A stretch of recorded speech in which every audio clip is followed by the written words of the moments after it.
Tyrus. What's up, everybody? Dude, you're gonna mess me up with an opening like that, Maverick. What's up, folks? Good to see you. Welcome in. I haven't even seen Tyrus in a little while. He's been busy this holiday season, but still, regularly, just... Tyrus. Am I muted? I better not be muted over there. Okay, I'm not muted. Good. How you doing? Good to see you, folks. Good to see you. Welcome in. I am, oh God, I'm feeling cozy. I'm wearing the tomato hoodie today. I wasn't actually planning on it. Mrs. Tomato just whipped it out of nowhere, and oh, it feels good. How are you doing? What are y'all up to? What you been doing? What's this weekend got spelled out for you? Good week? Y'all off work? Off school? Chilling? Hanging out? Is it finally relaxation time? Happy holidays. Happy holidays. Merry Christmas, everybody. I mean, we're not quite there, but we won't be streaming on Christmas. I think we're just going to go ahead and give everybody the day off. I won't make you deal with me on Christmas Day, don't worry. Might throw in a little surprise Christmas Eve. No, I'm aiming to try and get a video out for you on Christmas Day, so you might still have to listen to me. And I'm not going to lie, this is probably going to be the most controversial video I've made. So we'll see how it gets received. It didn't start out that way, but as I wrote it, the deeper I got into it, I was like, oh God, this is looking like I don't want to create drama necessarily, but I was literally following the paper trail kind of thing. Like I was just watching the story as it unfolded and following the like details of CIG, and then suddenly it was I was like, oh, this looks like people might get a little, I don't know how people are going to react to it. So that's my week. That's what my mind is consumed by. But we also have some very exciting things going on this week, not to mention, of course, Christmas. But me and Mrs. Tomato have an anniversary this week. That is right. We got married on December 26th. So, that's not a stream day, so you guys don't have to worry about us being gone. But that's the highlight of our week, not to mention there is Christmas. Hey, thank you for the congrats. And welcome in also, everybody. Good to see you. Juke, Vassin, Commander, Maverick with the tires. PK, my man Payback. Hope you had a good weekend, dude. Colt, Kimber, and AAK, how you doing? Hey, AA, I saw you've been doing some YouTube videos lately, huh? Having fun with that? Or are they just popping up in my recommended more? Because I've been watching a little bit. Marcus, hello, Mr. Kincaid. Colt, Kimber, I already said hi to you, but I'm going to do it twice. Everybody gets that kind of day every once in a while. Blackish, good to see you. Geek West, welcome in. Welcome in. Corsair. Nice. Vassin, there you are. Mr. Dancy himself. Luna Maria, good to see you. You never use the emotes, but in the spirit of the holidays, it's beginning to feel a lot like Christmas. Everywhere I look, there are emotes. Shifty. Hey, dude. Drone pigeon. What is a drone pigeon? You know what? Never mind. I'm gonna give you that one. Cypher. Hello, 07s, buddy. Welcome in, Squidzilla, Stratos, Ridley, Snowman Bandit. Working today. Oh, I'm sorry to hear that. Toes. Arctic Wolf, short day of work. Okay. I guess it's mainly schools that have work off right now. Like for work, you kind of get maybe Christmas Eve and then Christmas. And honestly, I know some people, and I am very sorry, don't get like a holiday off sometimes. And I think that is the worst. But it's not like everything closes on Christmas. Some people do work and they deserve time off at other times when they can still enjoy times with their families and friends. Noazine, welcome in with the emotes. Good to see you. Prepare for the comment section, PK Payback. Dude, I won't be looking at the comment section. Wrecked Dad, politics incoming. No, it is, well, You might call it CIG politics. Not really though. No, I put quite a few disclaimers in the video. 6 years ago too. 6 whole years of a married tomat. Hey, thanks for the happy anniversaries. Have to be careful. The Guardian. That's actually what we're going over today, by the way. I've not even told you guys. On the menu today, we will be covering the Guardian FAQ, taking a look at what they've said about the ship. And then I'm going to hop in game and we're going to take a second look at it real quick. A couple of fights here and there, get some shots in. And then I want to go grab a prospector and do some deep space mining. Find some ice. Apparently ice mining occurs more commonly on the outer rim of Pyro. So I want to see how organically we can make some good fun of that and how much we can get in a haul.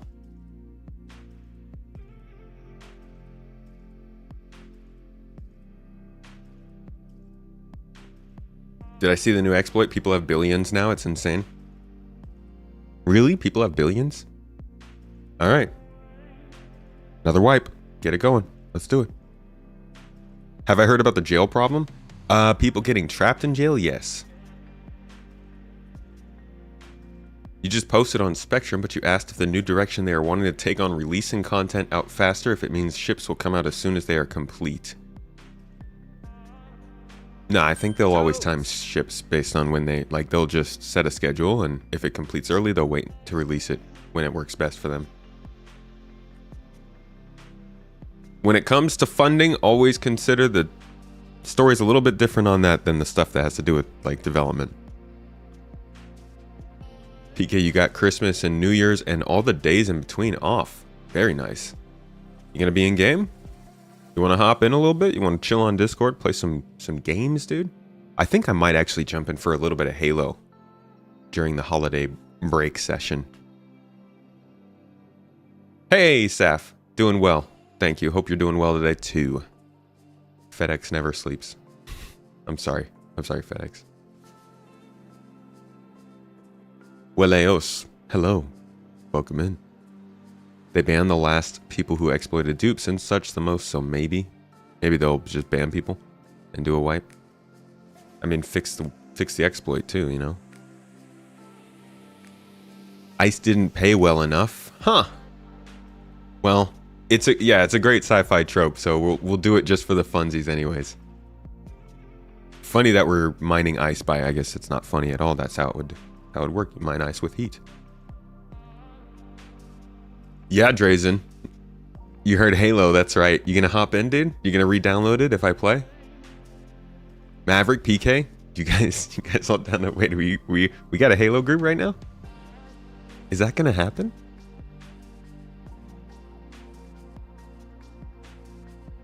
Can't play other games besides SC. That's what I've heard. Yeah, I've heard about that. Ruben, good to see you, dude. Welcome in, buddy. Have you wrapped your head around the difference 3.35 with 25 players and no NPCs versus 4.0 with 500 plus? It'd be crazy if we made that jump. That'd be nuts. But yeah, it feels good. It's a good difference. Oh, you never uninstalled it? Yikes. Just me, huh?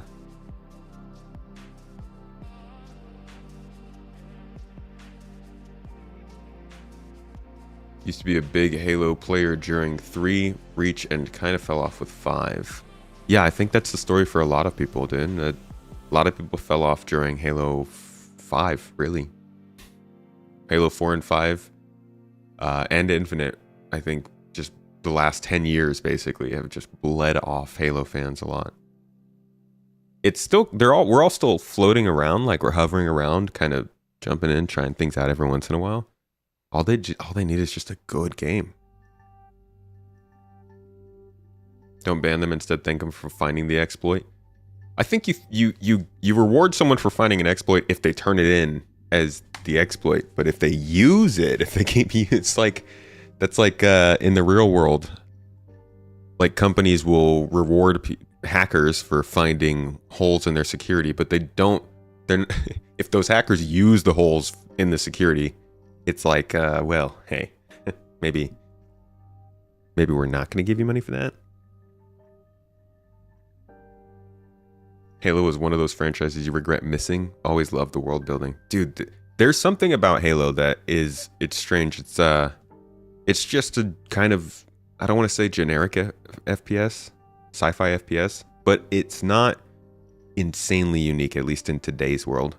They've had to change it to keep up with that. But it still remains just like something really special. And I think maybe that's because of the status it had back then and all that nostalgia. Of course, we get that. But I think there is something very special about like the IP.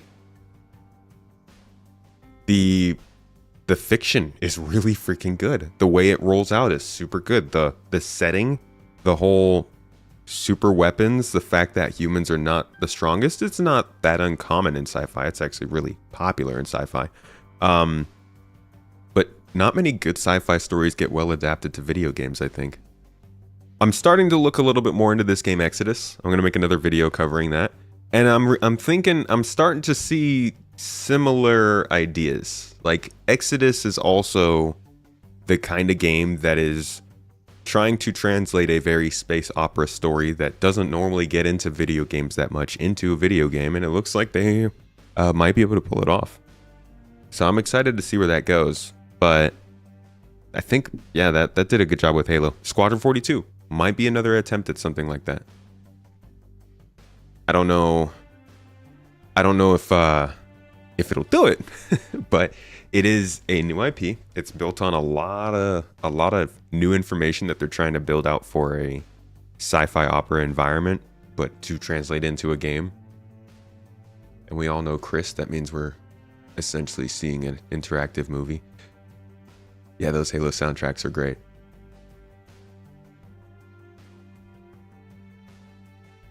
It's not generic, it's foundational. It is foundational. And I think that makes it seem generic because when Halo came out, it wasn't generic. It's like calling You rock. You know that? Doom generic, but Doom was the one that made what became generic. Like everybody followed them. And a lot of companies, a lot of shooters followed in Halo's footsteps. So obviously it would seem like a lot of those shooters, if it keeps to its roots, and thus they came into that whole problem where they had to try to evolutionize themselves, and I think that made them lose the identity a little bit. And it's been a struggle since then. Thank you. Fola, thank you for the super chat. And gifted, wow, 10 gifted memberships. Happy anniversary, Mr. and Mrs. T. Merry Christmas, everybody. Yo. Thank you. Thank you very much. Like he said, thank you very much. I appreciate that. And yeah, that's a Merry Christmas to all you who just got the membership. Because okay, all right, buddy. Chill out. Anybody who just got that membership on YouTube, but this guy won't stop talking about. What did I just say? I keep saying it. Exclusive videos coming out soon. TM. It's coming out this month. Probably a little bit after Christmas. Talking about my plea to CIG to scale up the planets in Star Citizen. It can be hard to follow the project it can be hard to see if you follow the project closely, but the amount of progress Sitcon last year to 4.0 has been incredible. Do you follow the project closely? Or are you saying that from the perspective of somebody who doesn't? I'll say it is definitely, I mean, when you watch something every detail of the way, you don't notice the difference it's making. That's like, it's literally like going through the journey of losing weight. You will look at yourself every single day as you're losing weight versus somebody who might not see you for a couple months. They're going to notice that difference way more than you do. Fortunately, Star Citizen is trying to add weight. We're trying to grow up here. Struggling a little bit. Need some more calories in our protein powder. They need to stabilize it though. Like next 2 quarters, they really need to drive towards stability. Well, it's like when 3.0 came out. They spent the next 3 months working on things to make it work, right? Go ahead and do the same for 4.0. We understand it. I mean, it's nice that this launch, I think, it's not as bad as 3.0's. But it, yeah, I agree. It does need some help. Scale up the planets. Yeah.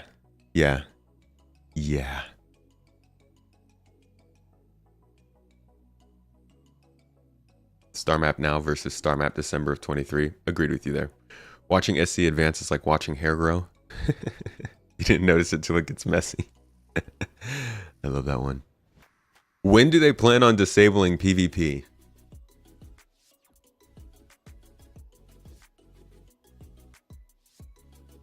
I don't know what to say to that. I don't know. I don't know how to not disappoint you answering that one.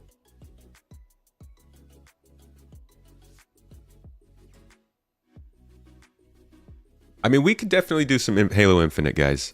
It's going to be... It sounds like it's in a pretty good place from what I've seen recently. Kind of wild how often you're told SC has literally made zero progress since the Kickstarter. Like it's still on the Kickstarter page, dude. They haven't even moved off the Kickstarter page. Your only issue is you hope they stick to this render engine and move on to stability and features. It kind of sucks having to restart with more issues again. Oh, they'll definitely stick to this render engine. Oh, they've been building this thing for a long time. You know, they were referencing the Gen 12 rendering engine in like 2018? CitizenCon 2018, I think, 2019? Yeah, it's not going anywhere. And if it can work on Vulkan, I mean, they're set. They're good. When they lose too many customers, they will add the PvP slider. Y'all think they just have no conviction, eh? Come on now. Like we should want games to do things that make them unique. There is no PvP slider, guys. It's not a thing. When they talk about PvP slider, they're talking about something that is developer facing. So they can dictate how much PvP is generally going to occur in a place, how much danger there might be. How is PvP still such a big issue? I don't know. I don't know.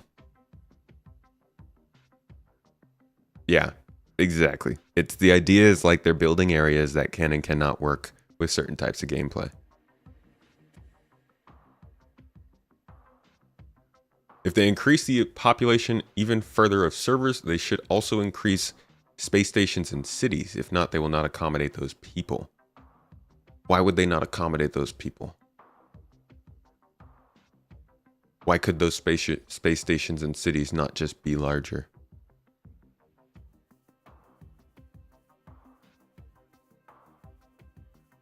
"100% of Pyro is already getting empty. I don't believe that's what they want for the future of the game. Trust me when I say this. They are not going to react with developmental and design decisions based on 2 weeks of data. If Pyro is getting empty right now, then they're going to take whatever data they can get from the fact that people are flooding into Stanton. If Pyro is getting full right now, then they'll get to see what happens from all of the gameplay that happens there. But they're not going to make a rash decision about Pyro or about this game or about anything that has to do with PvP or the interaction between players until this game can defend players. The game can't defend like we've played. How many games have you played where if you kill enough NPCs, the NPCs start killing you? Like they react to you because they've had some threshold where they've passed that makes them want to attack you. That doesn't exist in Star Citizen. That's such a simple difference between being scared of doing something dumb and doing something dumb. And like Halo Combat Evolved, just to stay on topic, had this back in freaking 2001 when you'd shoot enough Marines, they'd all turn on you. In Star Citizen, then that doesn't really make much of a difference. It was kind of like they'd either shoot you or they wouldn't, and that's just who they are. Yeah, you could get a crime stat, and that would change the way that people would react to you, but there was no gradient. So it's not like you could go into somewhere and shoot somebody, and there'd be a tough enough response that would keep you from doing it again, and then you come back later, and they still do that same response. Once you go and wipe out your crime stat, you're good, which is stupid. You shouldn't be able to murder people, go over to a terminal, press a button, and then you're good. And that's how it's going to work later. you won't be able to do that. So like they're gonna wait until they can put that in the game and see how that works before they say, well, it's not gonna work. Oh well, let's pack it in. Let's just try and change the entire game design. Like, give it a moment. Don't take the first 2 weeks and then throw your hands up. You know, that we're not gonna get anywhere with a good, unique game experience doing that.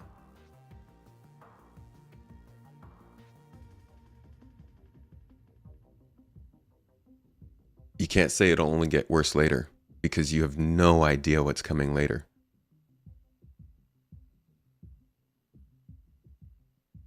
Let them cook, man. Like, let them work on the plan that they're trying to carry out. If it doesn't work out, then we'll go find a game that's better. Elite Dangerous is having its own comeback. X4 is doing well. Jump Ship is something I'm looking forward to for sure. But like, let them take their shot at what they think a space sim should be trying to do. Or a space game. might be a travesty calling it a space sim now in some circles. I don't want to get into those circles though. What's thoughts on the Guardian? Let's go over that, shall we? The whole reason I have gathered you here today is that we have a new ship called the Guardian. This is a heavy fighter. And boy, oh boy, is this an interesting one.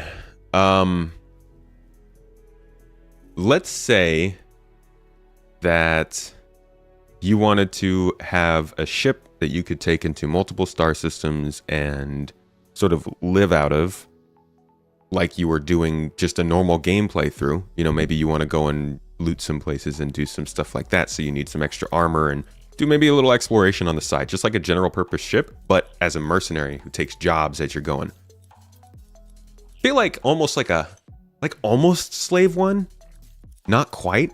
If this thing had something that carried a body, I feel like this would almost be like a Slave One kind of ship to me, from Star Wars. But and I'm not a master of that ship. I don't actually know the stats and everything of it. Just the vibes that I get from it of something where you can generally do very combat focused stuff, but you still have all the amenities you need to live, I guess. So this thing just came out a few days ago and we've tried it before. I want to jump into the game right now and try it again, but first I wanted to fly through this Q&A and see what they had to say about it. A little extra information. 10th anniversary of Elite Dangerous. Yeah, that happened on my birthday, I think. Yay! Snores a lot. Thank you for the sub. Sorry I missed you on that one. Appreciate you with the prime. You let them cook since 2013. You guess you're getting impatient? I mean, I understand getting impatient, but to be honest, getting impatient and making rash decisions is what pretty much kills projects. Like, this would be the worst time to start making decisions like that. They should have done that years ago. At this point, rather than getting rid of PvP, what they need to do is build in enough deterrence to stop people from doing it in places they don't want it to happen. Like, I think we as fans of this game that want to see it both be a very good game, but also see it progress and get somewhere quickly, we need to start to look for solutions that work with the game's design rather than just tell them to completely remove it. Rather than removing master modes, let's see how we can influence them to work it in a way that better enhances the player experience. Speeding speeds up. Instead of getting rid of PvP, let's see what we can do to help them build a game where PvP does not happen where they don't want it to. Yes, it will always happen to some extent. There will be edge cases, but like, we need to be less destructive, more constructive, I think.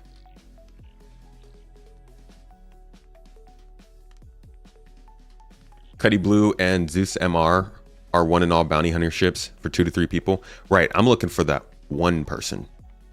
I think the Cuddy Blue does work for one person. I'm not saying there is a hole that needs to be filled that would be that one person bounty hunting ship. I'm just saying that's kind of almost what this one feels like. I do wish that this had 4 size 4 lasers on these prongs instead of 2 size 5s. I think it would look so cool to stagger 4 size 4 shots from these, like when you have the interior view from this ship. It looks beautiful. Still waiting for Slow Tomato to read the Q&A. Yeah, I'm having fun. Deal with it. I like talking to you guys, okay? That's why I'm here. I know you're here for Star Citizen. Unfortunately, you have to put up with me in the meantime. The whole freakout situation is because players actually pose a threat. If competent AI pirates started ganking these people, we would see the same stuff. We would. There's also not enough of a pushback against that. Like, not only are there not enough good security to push back against bad or powerful players or AI, but we also don't have AI that are victims. Like, if you go and watch the podcast I just released 12 hours ago, I think, maybe 10 hours ago, I just had a show with Void Dude, who is a YouTuber. A lot of people watch him. Pretty funny guy. Names a lot of ships. Good content. Go check out his channel. Also check out the podcast, because we talk in there about all this stuff, about piracy, about pyro. And one of the things we talk about is, as a pirate himself, would it matter to him if he was pirating players or NPCs? And while we did talk about the fact that playing against a player will always be more unpredictable, and so always a more exciting experience, it's completely fine to also be pirating NPCs. And I think that Star Citizen would also benefit a lot from haulers constantly going about the trade lanes. That's easy, fun targets for pirates to go after that are not necessarily going to be angry when they get attacked. Until, they become sentient and turn on us and like enslave us and kill us and make us make all of that a reality just to show us how good it could have been. But before all of that, there you go. That's piracy gameplay. Will this be a conversation only stream or gameplay 2? Gameplay 2. I'm going to jump in with the Guardian after we talk about this. Everyone in the comments calling him a griefer.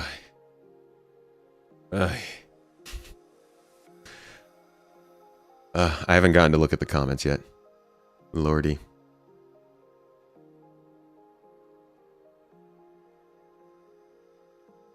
Okay, let's talk about this ship. What kind of operations or activities, solo or otherwise, would be good use cases for the Guardian? They say that the bank of missiles makes it a great fighter screen for larger ships, especially in numbers, while the QI variant's quantum dampener means it's ideal for policing and security operations. Yeah, that QI could definitely be a we'll take them in kind of bounty hunter ship. We'll take them in cold. Sorry, I forgot the important part of that statement. As the Guardian is poised as a long-range heavy fighter, how does its flight range compare to that of the Aegis Vanguard and the RSI Scorpius? Oh my gosh, well, the Scorpius is outclassed already by those two. The Mirai Guardian stands out with its powerful thrusters, offset with the highest hydrogen consumption among the three. However, its size 2 quantum drive gives it excellent efficiency in long-range travel, surpassing the RSI Scorpius, which has a limited range due to its size 1 quantum drive. Should also mention that the RSI Scorpius does not have an interior. If we're going to talk about range, that ship's not even in the conversation for me. I know that beds aren't going to be the sole place you can log out and on anymore, but the Vanguard and the Guardian trounce the Scorpius for a long-range fighter, in my opinion. In contrast, the Vanguard series balances both hydrogen and quantum fuel efficiency, outperforming the Guardian in this field, even though it doesn't present the same high flight performance profile as the Mirai ship. It's also another thing about Mirai is their thrusters are just incredibly functional. Because it matters what thruster is pointed where, which thruster is powering what. Some thrusters are meant for sustained thrust, some are meant for maneuvering, some are meant for just like powerful pushes. These are meant for basically all of them at the same time. And they pointed just about any direction, rear, up, or down. So that's a really powerful perk to this ship. And it's not as big a deal right now because we don't have engineering, we don't have the heat system, we don't have a system that will make you aware that you're putting a little bit of wear into your thrusters while you're hovering. And I think these are the kind of ships that are going to benefit from that when that does start to show up. All right, the Guardian seems to be slightly smaller in comparison to the RSI Scorpius and Anvil Lightning. What can you tell us about the Guardian's maneuverability and speed capabilities compared to these? Dude, is it really?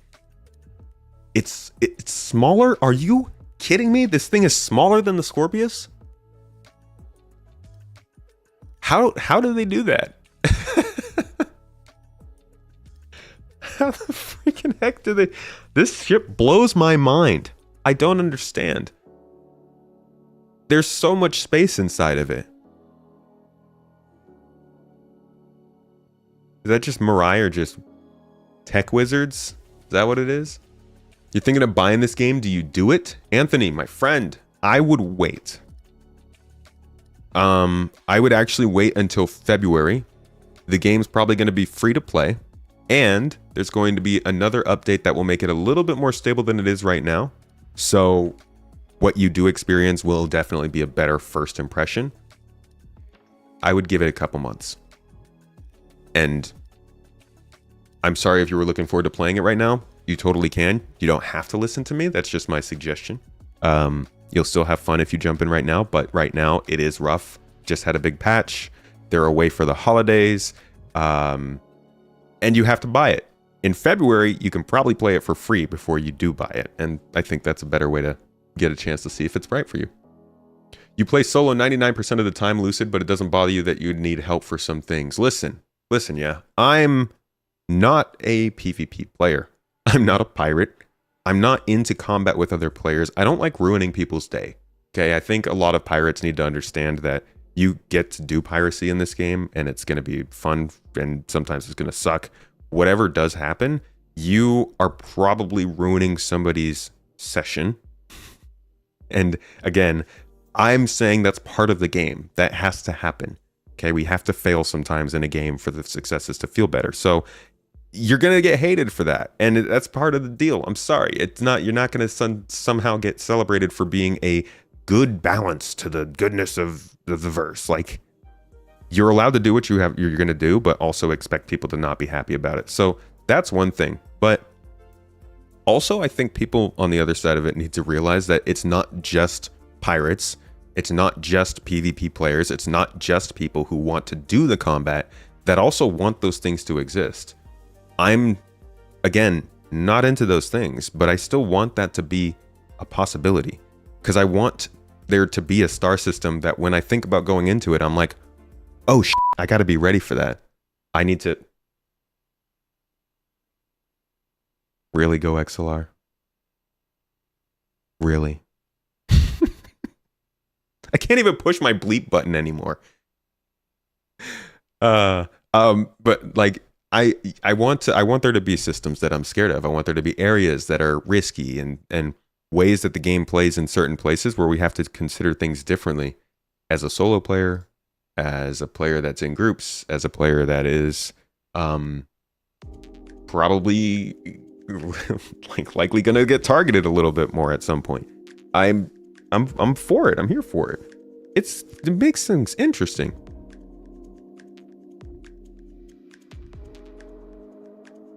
Begs the question of why do the other loops if you can kill fish in a barrel and make 100k? Well, there needs to be something to balance it, right? Literally, the question you ask is what devs probably ask themselves when they're designing the game. And for them, it's probably they're super high risk. As a pirate, you're risking bounty hunters constantly coming to attack you at any point you jump into the game. You can't go into civilized space, so you can't benefit from the services that you might see there. You can't do this, you can't do that, you can't do this. They gotta limit that kind of gameplay, right? You make it harder and harder, you make it more risky. If you do the other different gameplay in the game, you have a 90% success rate every time you go out and play. You're always going out and getting some mining stuff done. And maybe every once in a while you get attacked and it doesn't go well, but most of the time it works. As a pirate, 10% of the time you succeed. Like, those are the things they need to start tweaking to make it more or less reasonable. Yeah, Elite Dangerous kind of does it that way. Although Elite Dangerous also offers basically a single player mode, which is what people want from Star Citizen too.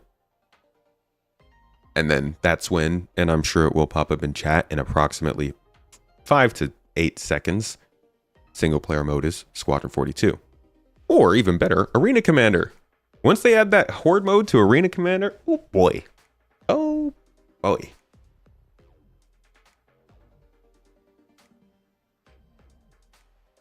But yeah, like if Phalanx says, we need reputation, we need factions, we need enforcement of rules and stuff and things.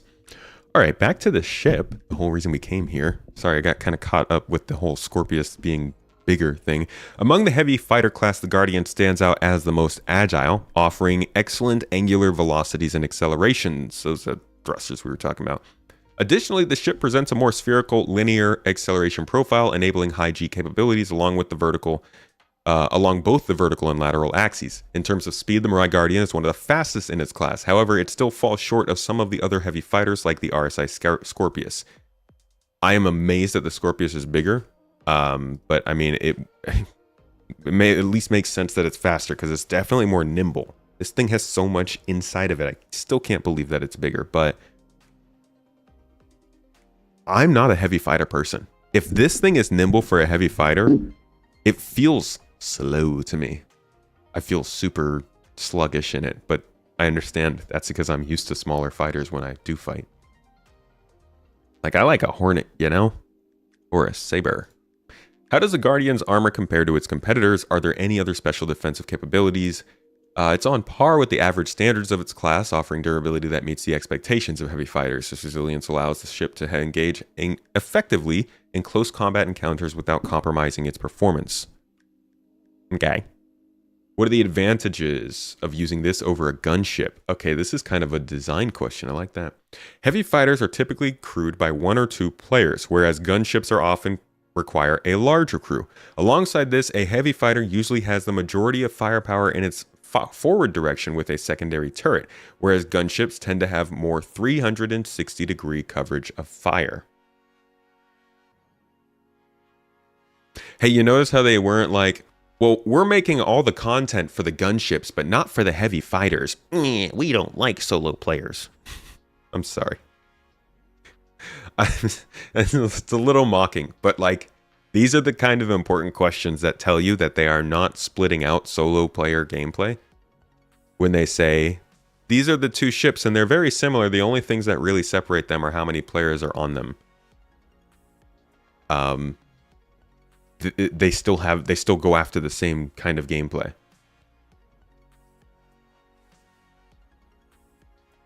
Heard it here first, chat. Yep, there it is. It's not nimble in practice right now. I've heard people saying it is.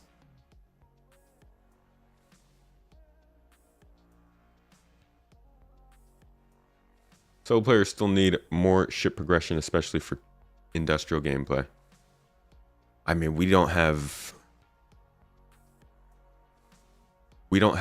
a mining ship that I feel like it's kind of the FPS gameplay that needs some help there.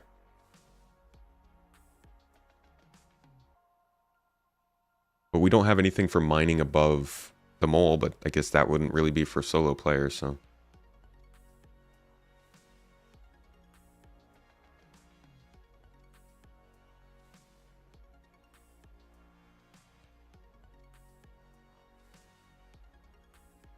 Nimble as compared to a space truck?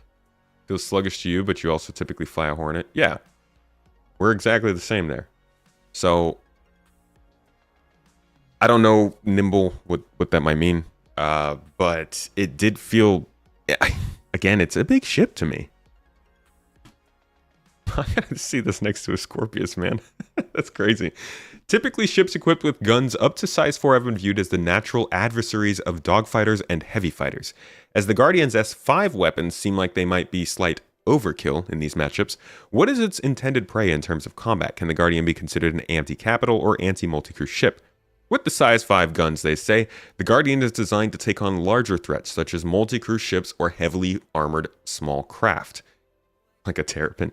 Its maneuverability helps it in combat against smaller fighters, and if its guns hit more accurate, more agile crafts, they provide a huge amount of damage.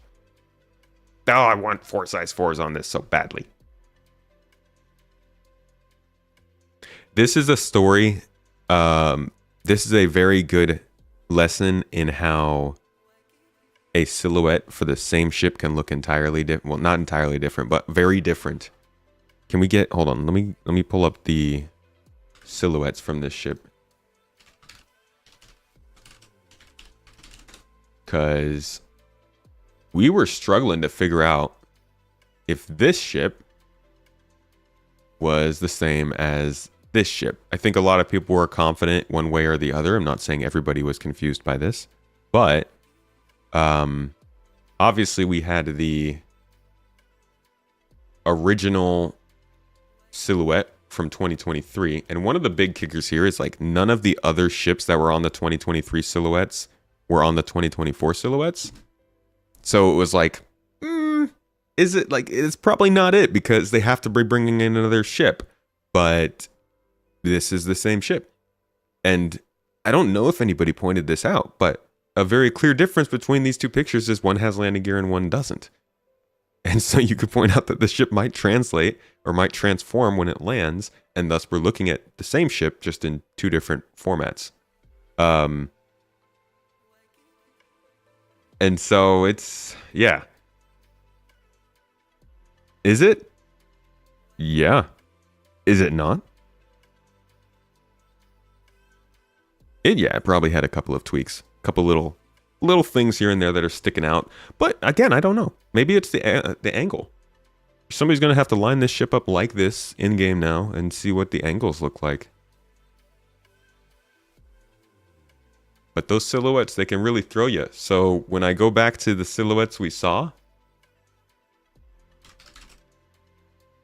I don't know, silhouette, whatever. This picture, I'm like, okay, what does this ship actually look like? Because you guys can show it to us and it can look a whole bunch of different ways based on the angle it's in. You only need to worry if you are in systems with high player activity, given that there is 400 billion systems. It is easy to be left alone if you want that. Can't you be like cut off though from the internet?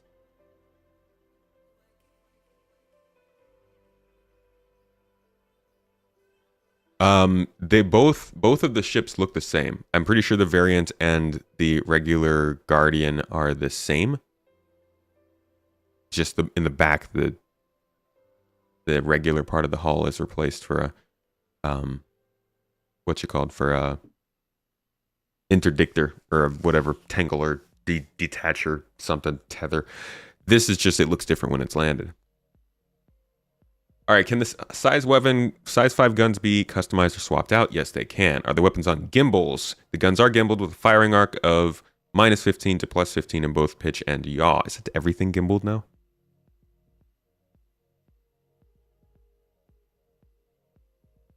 Fury form is way too distinctive to ever appear in another line of ships outside of Mirai. I thought maybe there was another Mirai ship. Maybe.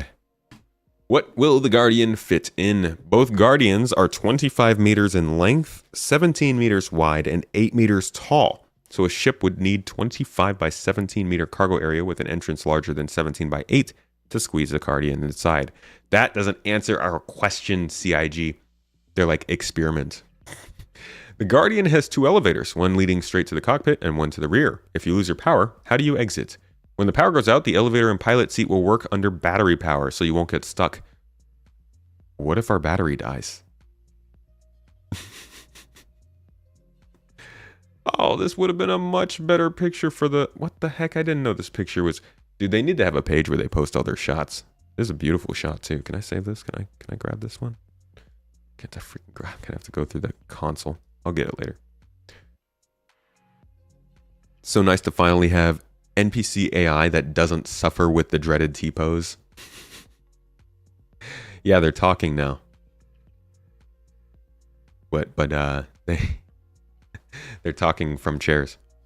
Does the Guardian have an escape pod? Yes, the bed in the hab area also doubles as a freaking escape pod. This thing has an escape pod. Holy crap. Wow. This ship.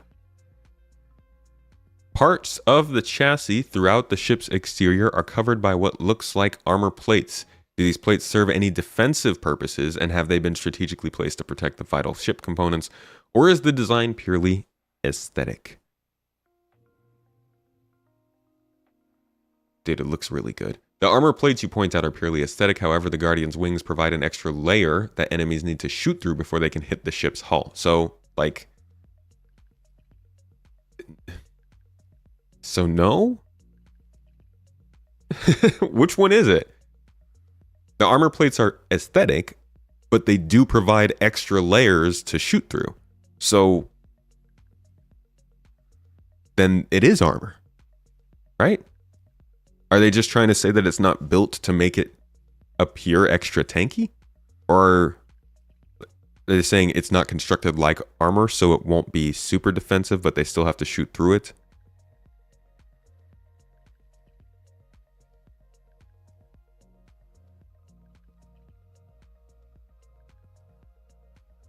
Any guess as to when they will release the Odyssey? Oh, I'm going to guess that's a pretty little while.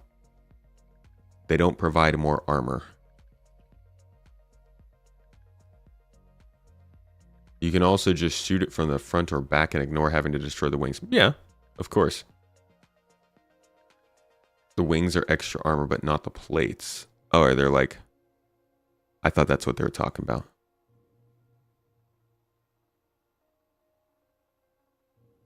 Odyssey isn't on the 1.0 list. Is there a 1.0 list for ships?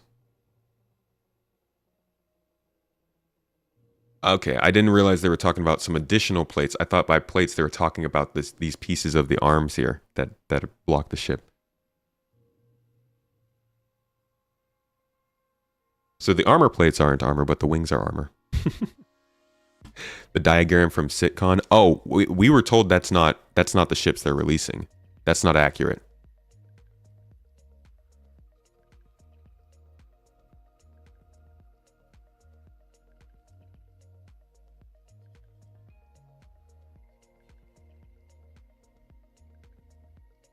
Guardian's a round thruster at the back. The blue one from Sitcon does not. It does not. How far back is that? Because you could see it through here. So you still think this is a different ship from the Guardian? Sorry, hold on. Let me take my Santa hat off and get a tinfoil one. I like it though. Let's see. Let's see if they got another ship in the pipeline. Parts of the chassis throughout the ship's exterior are covered in what looks like armor plates. We've already read this, so will we move on? The answer is yes, we will move on. The Guardian features aggressive-looking forward-facing wings. While they look cool, they seem quite long and increase the surface area of the ship and therefore its hitbox. What is the reasoning behind its appearance and length? It looks cool. Come on. The wings provide extra protection for the ship and need to be blown off before the enemy can target the hull. Okay, there's that too. Literally, I just had to wait till after the last question. The wings also house the thrusters, so the wing's length provides extra leverage for maneuvering. I see. Because if there weren't wings, then the thrusters would be closer to the inside of the body, thus throwing off your ability to get more torque when you're turning, I guess, and yawing and stuff like that. It's really nice to play a game where like these physical pieces that sit in front of the ship are actually a deterrent, not a deterrent, an obstacle between you and taking out your target. For the longest time we've played Star Citizen and it's like, oh, does the ship have shields on? No. Okay, well then just shoot it a little bit and it'll explode. But now we're finally stepping into this period of time where it's like, where are you shooting the ship? What are you actually hitting on the ship? Is that near a component? Is a component receiving damage? Are they repairing that ship as you're shooting it? Like, that's...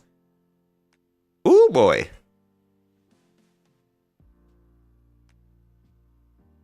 The visibility out of the cockpit seems slightly more obscured compared to other heavy fighters.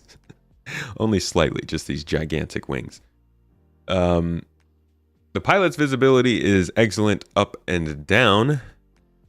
It is true that the wings obscure visibility. Oh, sorry. I got to the question to the answer there. Partly due to the elongated forward-facing wings, does the Guardian have unique features or capabilities to compensate for this? For example, swiveling or gyroscopic cockpit. Other heavy fighters have no visibility at all underneath the cockpit, whereas the Guardian gives the pilot excellent visibility down as well as up. I have heard some people say that up not so much with the way that the whole instrument layout is placed there. It is true that the wings obscure visibility somewhat diagonally, but the fact that the pilot can see everything in front and beneath them makes up for it. See, They probably could have given... I don't know how the visibility is from the side. We'll see in a couple minutes when we get into the game. But they probably... there should be some good visibility out the side, too.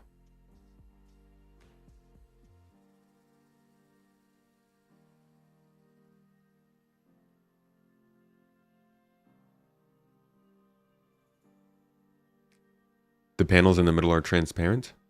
We'll have to check that out.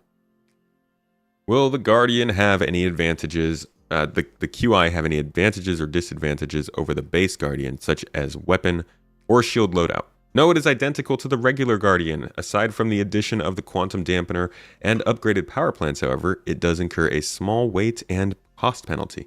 And the quantum dampener is power intensive, requiring the palette to balance its use with other weapons.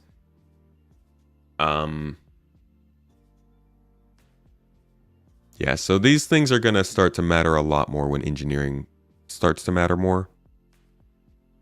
Sorry to those who don't want engineering. They partially obscure the side view. The guns do. See, another reason to have put the guns on the wings.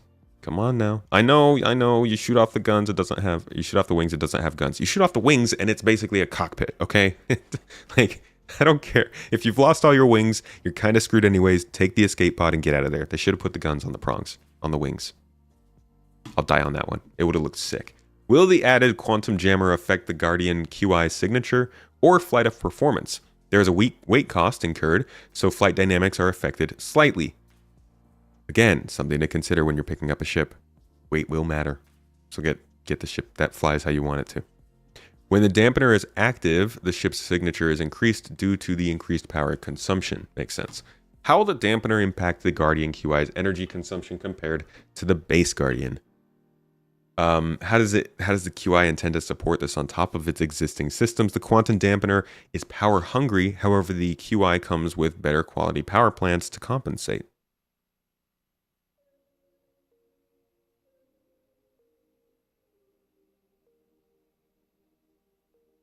How does the dampener work anyways? Does it just stay on when you turn it on, or is there a timer and cooldown? It stays on. You power it up, and then it creates a bubble around you. Buy the QI for bigger power plant, and then turn it off for more power to weapons? Yeah. But you're also taking on that extra weight.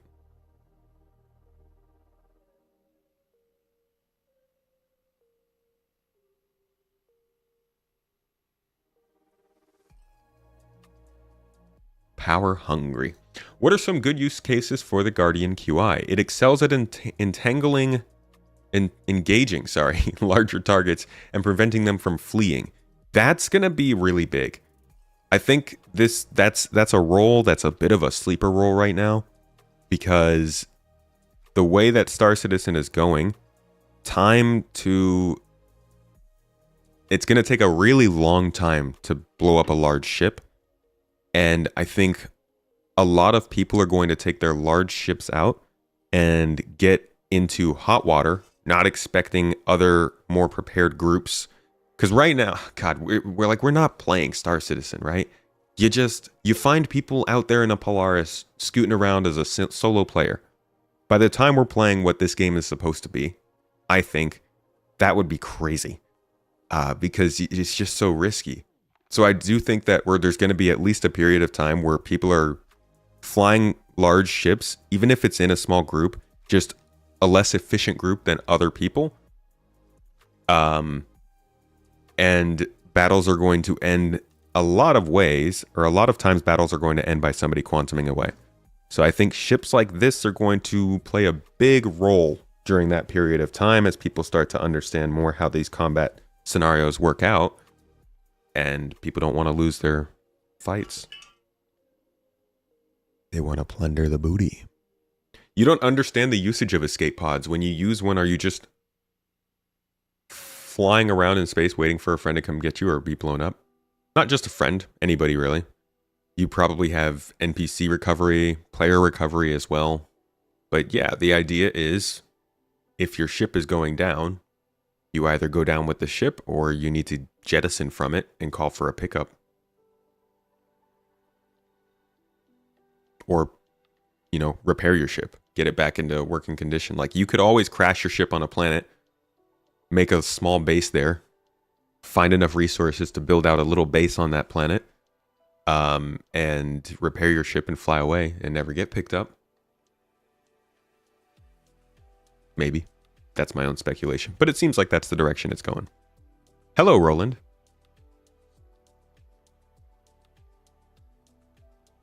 You think we'll get the option to respawn from the escape pod and it'd be generate a recovery mission? Probably. Like you respawn and leave behind everything that you had. You regenerate at the last place that you had a clone. I think you'd probably still have to take on some of the consequences of using up a clone or an imprint. And then it would just leave your body there. Somebody could generate a recovery mission as an NPC.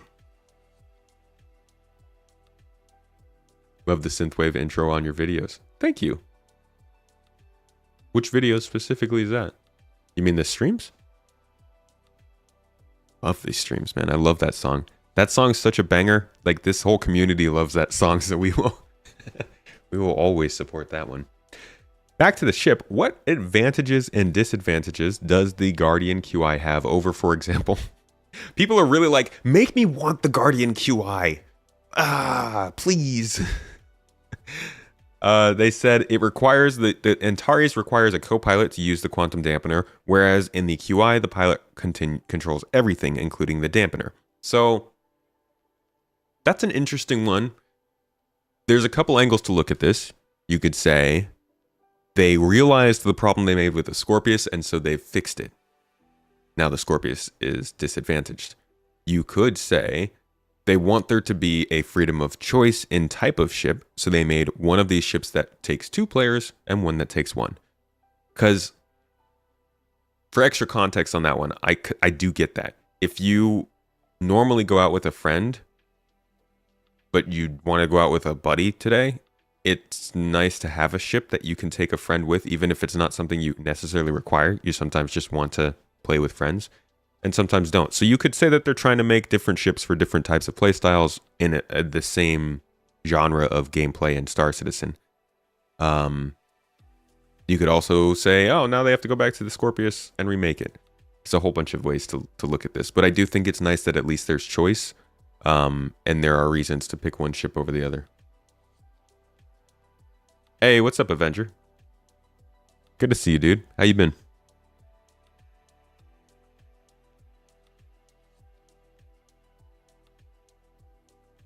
We need the Antares worked, turret for second player, and power management to use the dampener. Does the Antares not have power? I mean, that's got to be the... Oh, turret, like a physical turret. I don't know. To be honest, the way that, like, the master pilot might be good enough to do all that stuff themselves, but I actually do kind of get overwhelmed in dogfights. And so I'm thinking if you're playing in a dogfight where there's different types of ships and comps going on and all this stuff, I would not mind somebody else at least having the choice to control the weapon while I focus on the flying. Kind of like how I would fly the Hurricane. I know you have guns on the Hurricane, but I would also focus probably more on getting my turret gunner the shot than me. So, like, I guess that's what you're saying, is you would prefer it with a turret. But I do think that it would make sense in larger scale conflicts for somebody to be able to focus on that while somebody else focuses on flying. The second player in the Antares is bored all the way. No one wants to be it. I don't think that's... I think you're talking about the game right now. But you got to think about what they could be setting these ships up for later. Granted, they're probably not planning it out for setting it up later.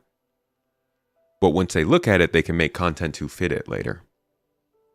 That being just more overwhelming content. Like, I'm just going back to the battle we saw for Squadron 42 and thinking if I was flying in that kind of a battle, and it was actually a realistic battle with players everywhere and all that kind of stuff going on, I would enjoy the choice of being able to choose to just focus on the flight.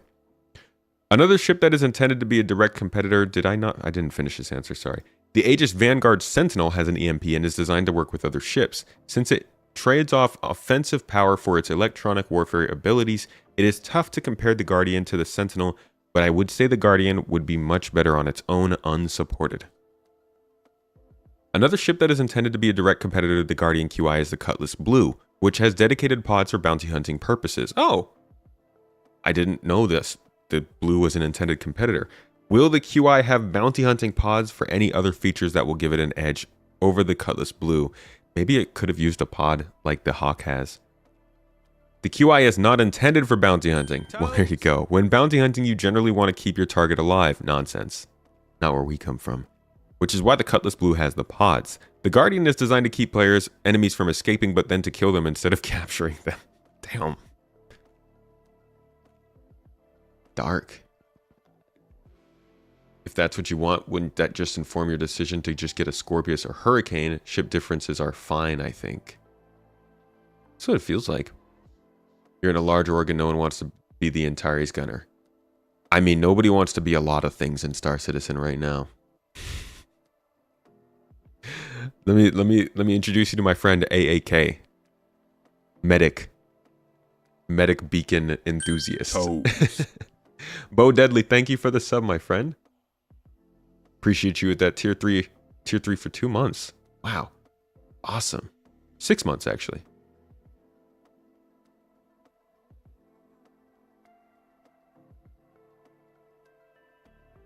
Just finished watching the podcast like 20 minutes ago. Great talk. Void had some great points, but what stood out was it turned into a top-level assessment of the current state of the whole of SC, and an accurate one at that. Very interesting. Thank you. Appreciate that feedback, Con. I've been hearing that people have been very unhappy to some extent, but I do think the majority of people will watch that episode and like get some good points out of the discussion and hear some good things to consider. I appreciate you letting me know.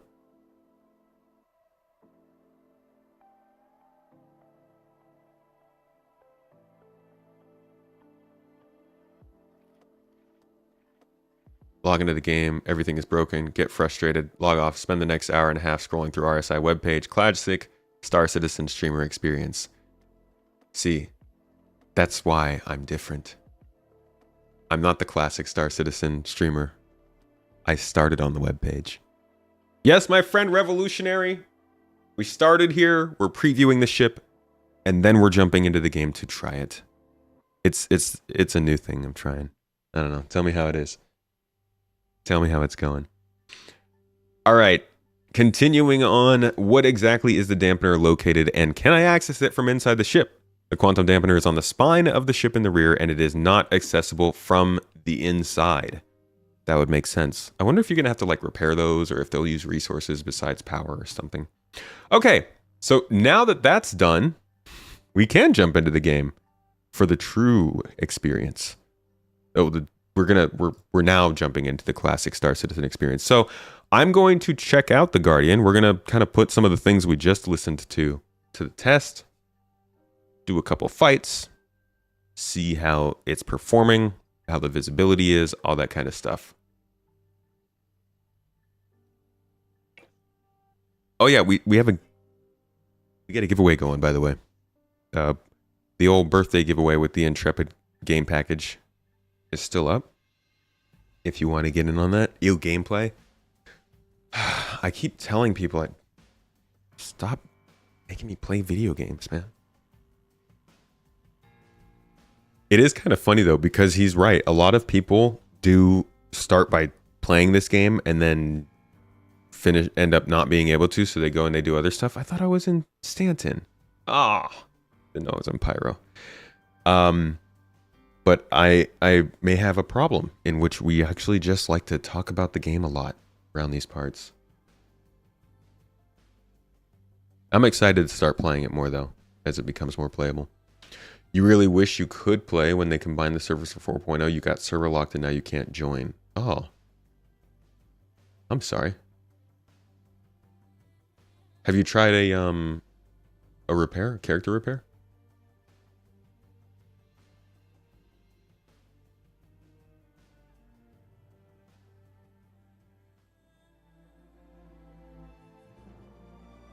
Maybe it's just saying I'm in Pyro. Any codes for the giveaway? Yeah, I think we've got one code here that Mrs. Tomato put together. She's very kind about these codes. I personally would be a little bit more forthcoming, or less forthcoming rather. Code is Big Tomat. Basically big tomato without the last O. The pyro weapons you get from Save Stanton, can you use them in 4.0? I am not sure. I actually did not complete Save Stanton.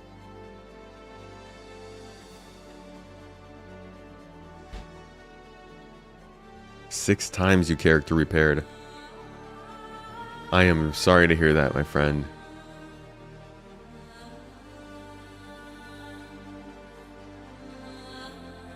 You can use the weapons in 4.0. Oh, that's cool. Love some in-game rewards. Thanks, Obama. Seen videos of the Save Stanton repeaters being fitted, so you assume they're in.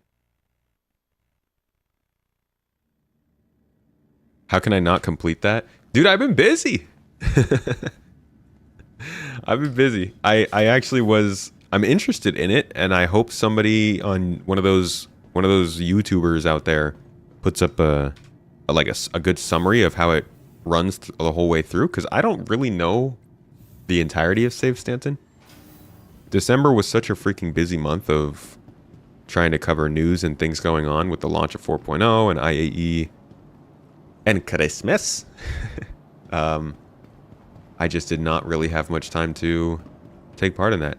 I need the foods, dude. Did I get freaking hungry while I was sleeping? Where's do they not serve food in Pyro? Now we get the answer to the question from the thumbnail. Yeah, now the real stuff. Now we see if I'm a classic streamer. Yeah. Yeah. Secret code is Big Tomat. How to join the giveaway? Yeah, exclamation point giveaway will make it pop up for you.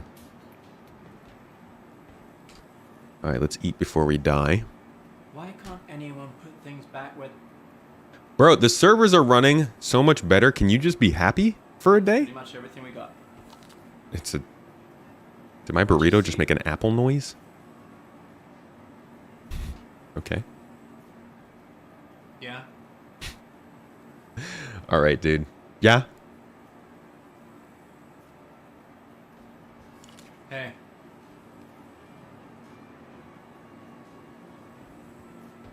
One more burrito. One more apple burrito, please.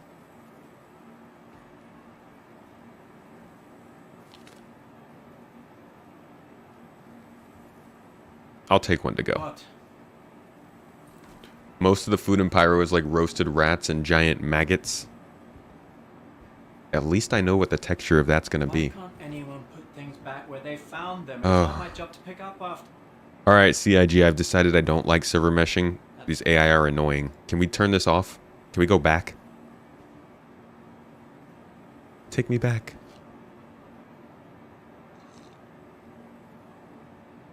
Been enjoying the podcast at work. Much appreciated. Thanks for listening. At work, on the drive, on the plane. All kinds of good times to enjoy a podcast. Drink a little bit more water. Get that gulp, gulp, gulp. Googity gulp.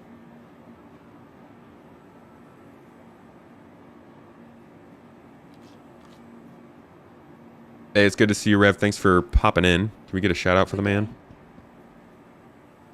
Okay, can I get one of these to go as well? Just put that in the backpack. It's good. It's good. Okay. What? Dude, these people are so rude. Nice gun. We're pretty much geared up, but I am actually going to return to Stanton for this because I'm going to need to rent a prospector at the end of this anyways to go mining. So let's head back to Stanton and maybe get ourselves a bounty mission or two. Welcome to the ASOP Vehicle Retrieval System. I don't know what letter Mirai starts with. Vehicle selected. Your Big vehicle tomat. has been delivered to the following location. Tomato with no eyes. Please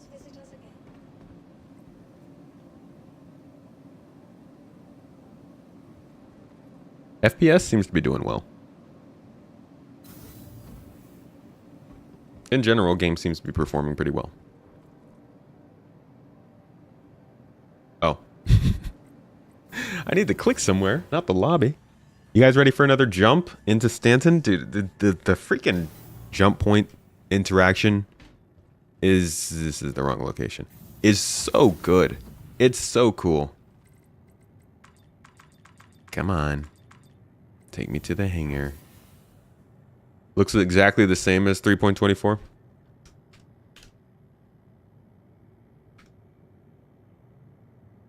No, I'm getting 60 frames per second right now. And the server is currently getting 30 frames per second. It is very far from the same as 324. Take me to the hangar, dang it! I haven't really done the contested zones in live yet, no.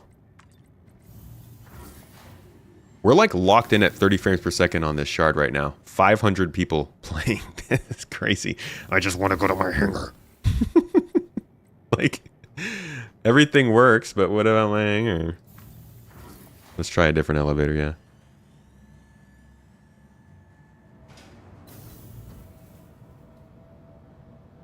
Okay. Now we are in the docking ports. And now I can't move. Why can't I move now?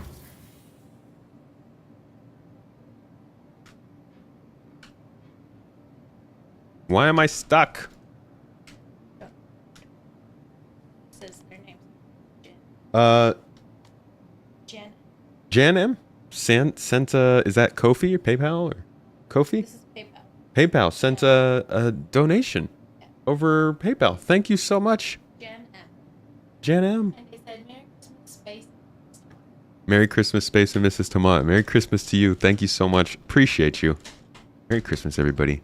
Oh, happy days. Good old week. Let me move. Is this my Christmas reward? What? I think I accidentally clicked something and I don't know what it was. Oh, there we go. Okay. Was it shift? No. Oh, it was enter.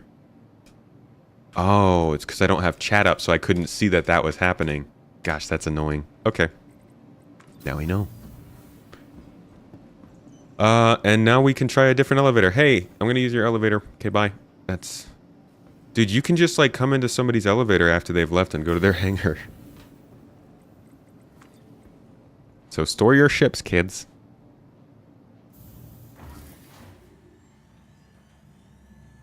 Servers seem to be doing okay right now. We're actually locked in at 30 frames per second on my server, which is kind of wild. Hello, my friend. My friend with the big old butt. Jeez, though.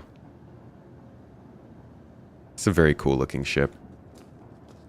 I don't find many of the ships in this game particularly cool looking. I think they're all high quality. They have their own looks. They're very nice to look at. A lot of them are beautiful designs. But there aren't that many ships in this game that I would say are like particularly cool for a spaceship. This one though. Pretty cool. Alrighty, so we are going to get into Stanton, and we're going to take a couple of bounties and missions and see how this thing fights based on what we've read now.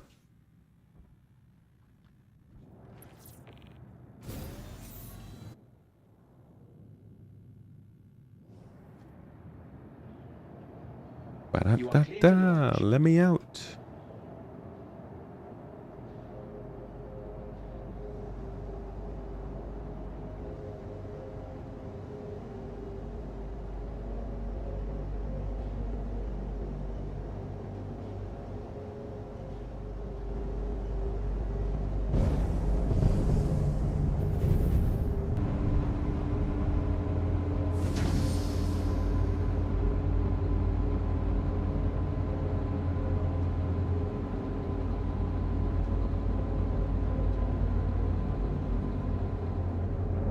Huh.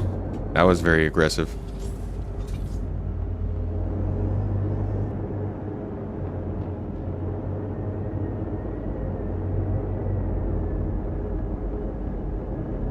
Thank you, and please visit again.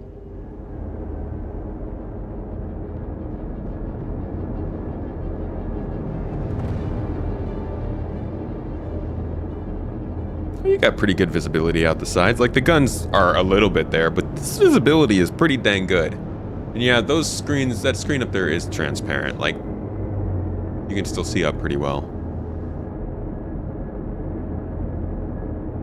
I don't know, I have no problem with the visibility in this ship. Let's see, where is our jump point?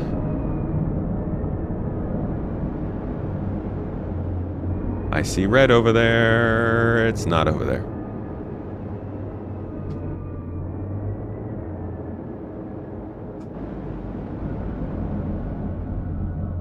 Jump point.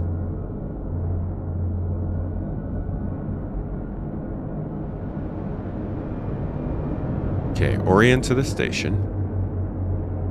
There we go.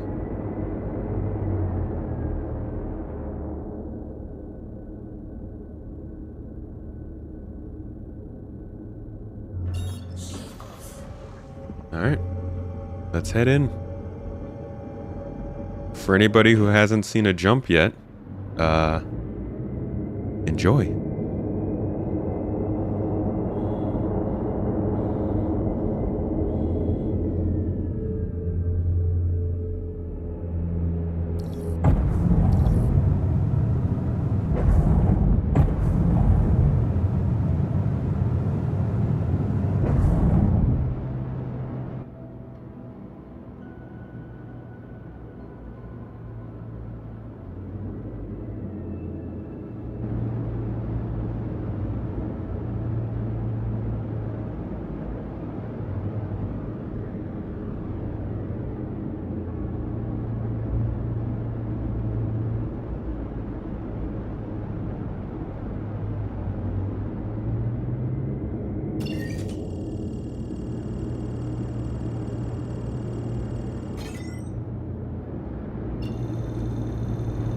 Calibrating up.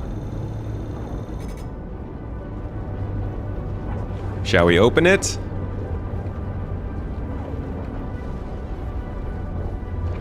Let's open it up.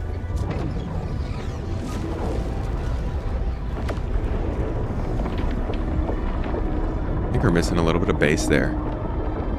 Oh well. Alrighty. Let's go.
There we are.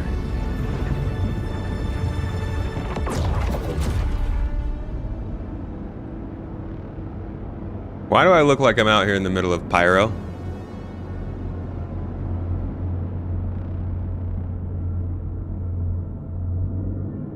Why do I look like I'm in Pyro right now? What is going on? How did I get spit back out in here? Oh my god. I'm trapped. They just turned me back around.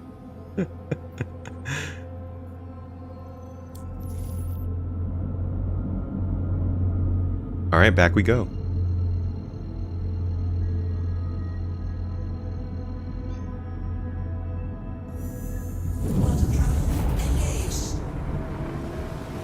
Luna Maria, thank you for the super chat. Merry Christmas from me, Rico, and my husband. I'll not be able to test Pyro until February, but visually Pyro looks wonderful, and I look forward to seeing it for myself. Thank you so much for the super chat and the Merry Christmas. Merry Christmas to you. Merry Christmas Eve, I guess, right now for you guys. And the new family, or the new addition to the family. Congratulations to you. Big year. I forgot to thank Chris Roberts. I didn't buy a ship halfway through.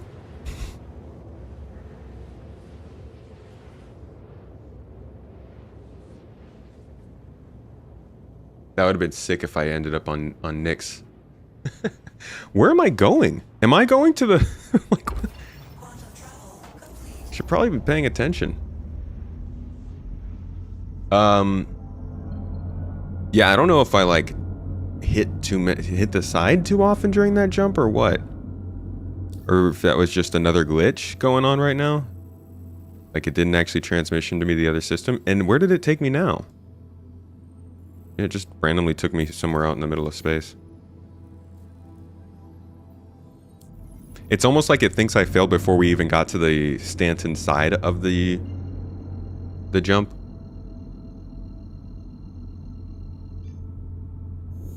Not done any mining yet, yeah. Gonna get back to Stanton first and grab a prospector.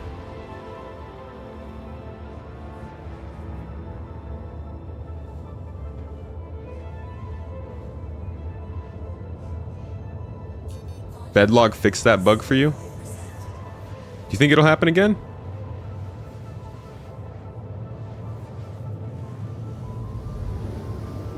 Mission still borked? Missions? Don't have many out this way.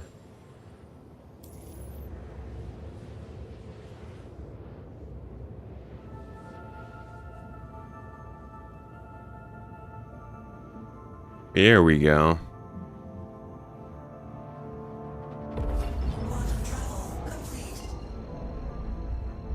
All right, time to try this again. We're just gonna scoot right on past the space station. Don't need to stop off this time.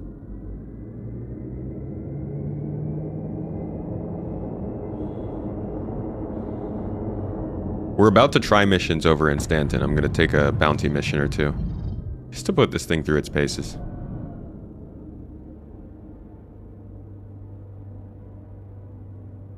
I think they toned down the gas clouds around this space station. I want to say it looks a little different from PTU to live.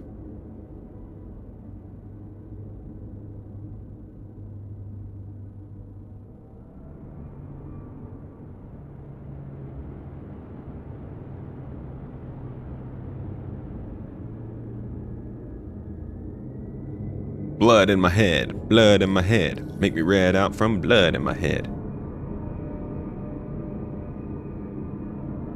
Gotta love it.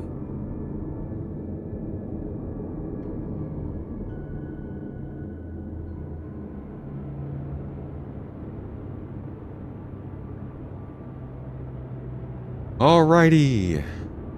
Attempt number 2. I thought I piloted that okay. I heard the alarm a couple times. I'm not the best pilot, but it's not like I crashed. Figured they'd let me through, but yeah, the actual jumping process is not actually, like, I would say get comfortable with flying a ship before you do this. It's actually, it's easier to fly in this than I think it is in real space. They make it a little more of a linear flight model. But it is still, you gotta be able to maneuver for sure. And with a larger ship, I could see it probably being a little bit more difficult. So I would say, make sure you're comfortable before jumping into the jump. Let's go.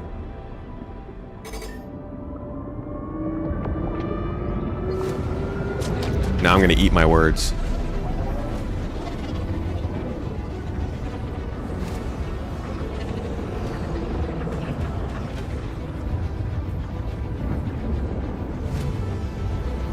Bigger ships actually seem to be easier. Oh, okay.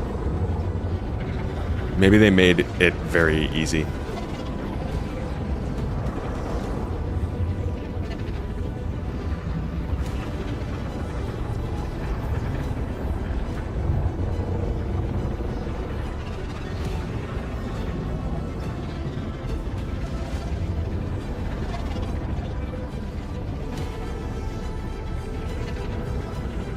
Whoa. That's bright. What the f- Whoa! Jesus! They put that right in front of me!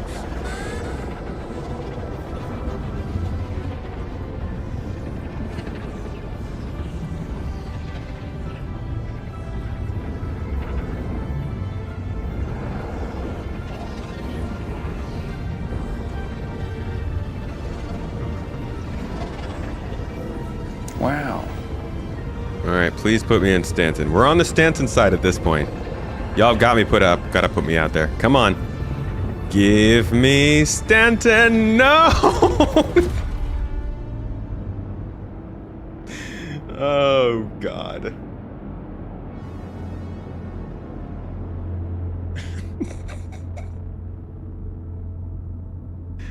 Guys, we're trapped. Toes. I can't get out. I can't escape Pyro. Escape from Pyro. It's gonna be a new TV series.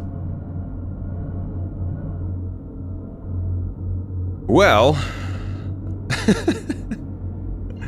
I guess I could try and log in on a different server. Possibly.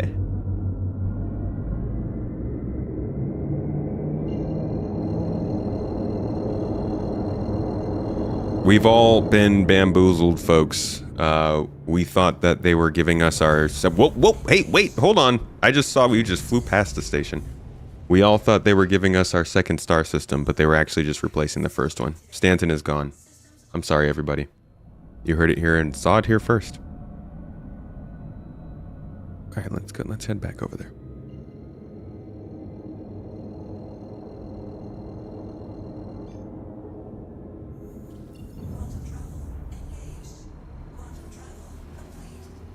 You know what? While we're out here,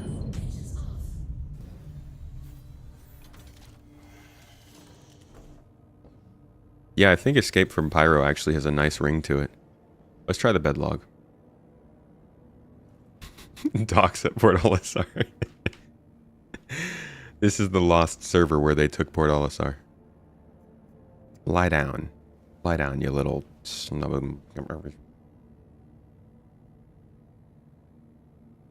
Okay, you know. Log out, you little... Okay. Let's see if that works.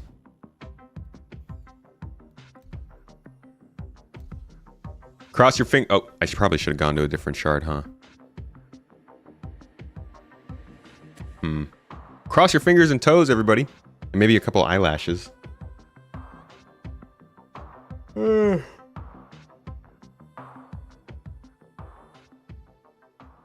Toes.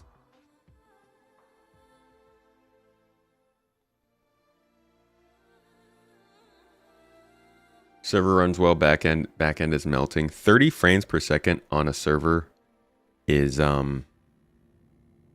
actually an insane thing to see in this game. Again, that's not, I'm not saying on the computer, on the server side.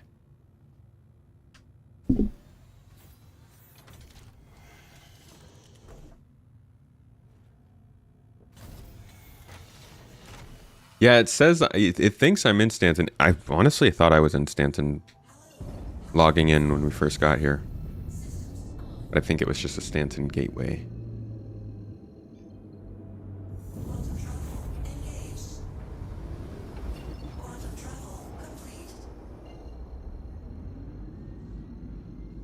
Server FPS is not the only back-end metric that matters, but it is incredible to see it improved.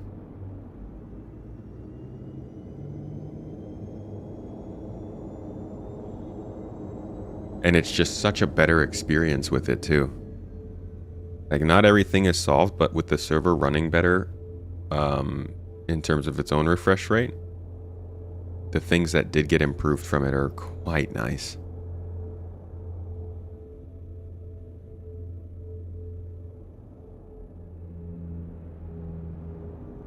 Third time's a charm, right, everybody? Right? Right?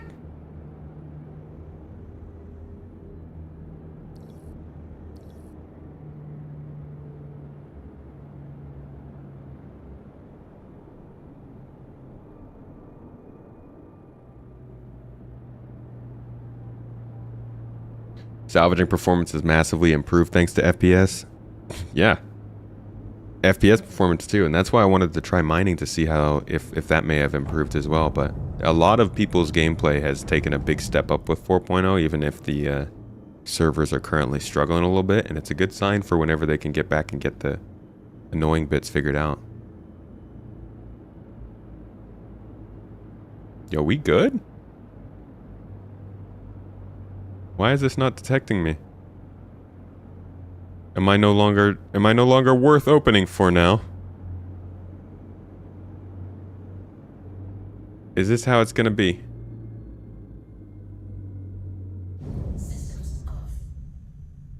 What happened the previous two? I just got a U-turn and sent back into Pyro. There we go. Just had to restart the ship.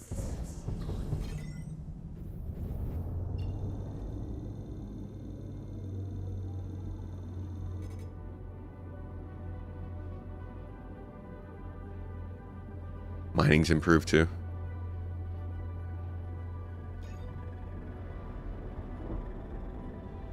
You were considering buying this ship, but the myriad of options was a little off-putting. Wasn't sure where to start. Can anyone offer recommendations? It's going to be free to play in a couple months. You can wait for that. Don't pay attention to the choices. That's for funding the game, not getting choices on playing. Just get the basic $45 starter package. You'll be good. How are you going to treat us this time, Jump Point?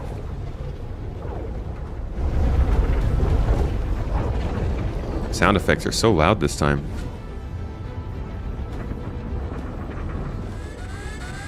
Shh, shh, shh, shh, shh. Shh, it's okay. It's okay. Shh, shh, shh. It's Art Crawl.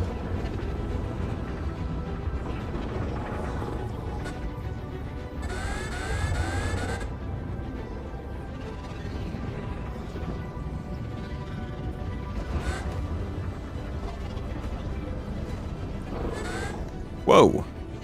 Oh, that's a tight freaking squeeze. Holy crap. Oh my god, okay. I don't think I took the easiest path there.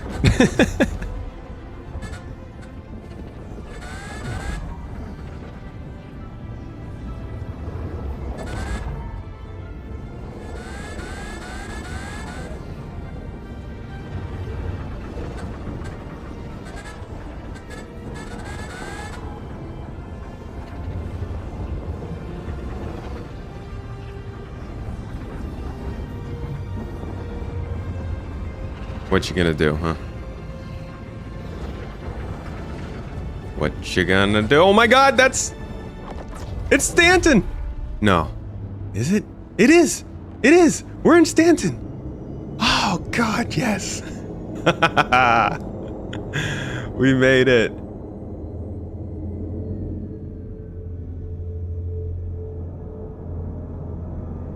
Feels good, man.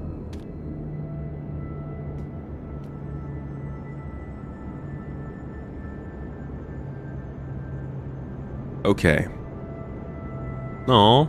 It's Stanton music. Oh god, this is gonna be such a... Wow, when you spend a lot of time out of a system and then you come back to a system and hear the music... Oh, that's gonna hit... It hasn't even been that long and this is already like, wow, I miss this music. That's fun. Okay. So we're back in Stanton. Our main area of socialization and activity here in this system, specifically with GII... and I guess just kind of personally, is ArcCorp. So we're going to head back over there for a bounty or two.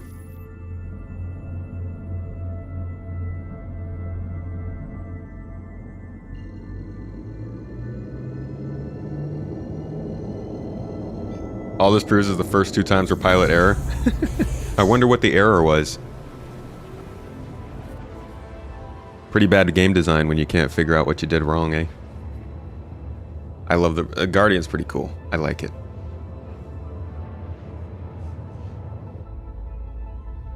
Yeah, this is the new Mirai Guardian. Star Citizen's own TIE Interceptor. But it's got some really nice thrusters here in the back. Give it some great maneuverability and control.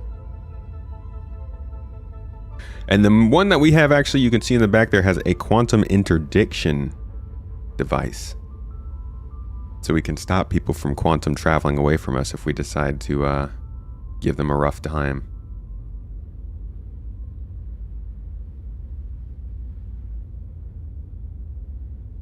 My first jump just caused a time in the space-time substrate. Okay, that's pretty impressive game design, not gonna lie.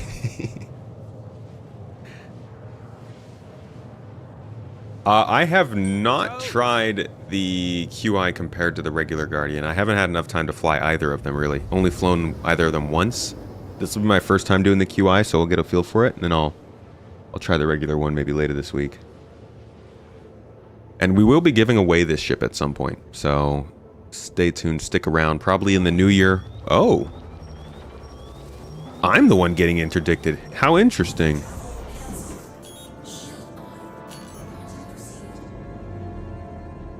You got a couple folks out here.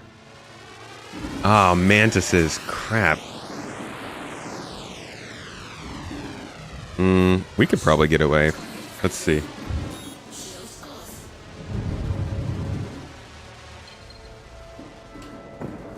Can they keep their interdiction field on while they're in nav? Oh, no, I'm not making it. Damn. I got attacked more in Stanton than in Pyro, guys. What happened, CIG? What did you do?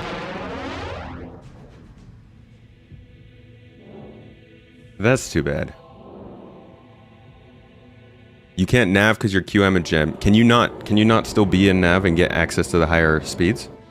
If your quantum thing is jammed, you literally are just are you stuck to SCM speeds? No, these are players.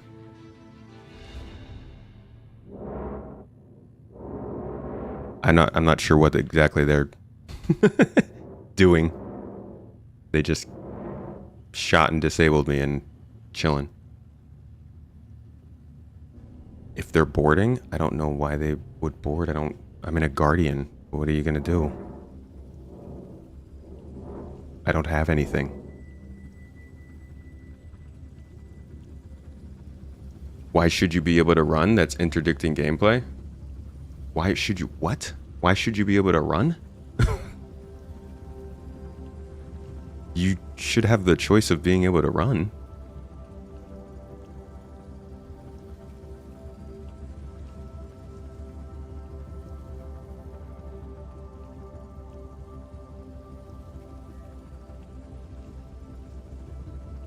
Yeah, I believe that people should be able to run from being attacked.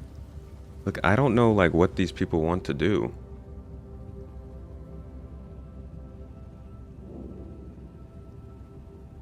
What do you...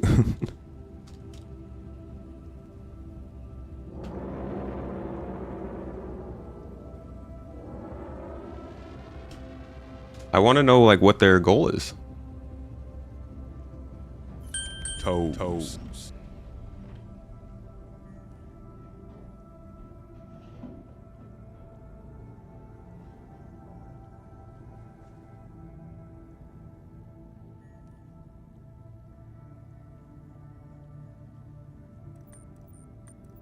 Alright. This is boring. I don't have any cargo. I have nothing for them to steal. I don't have anything to do. They can't even kill me.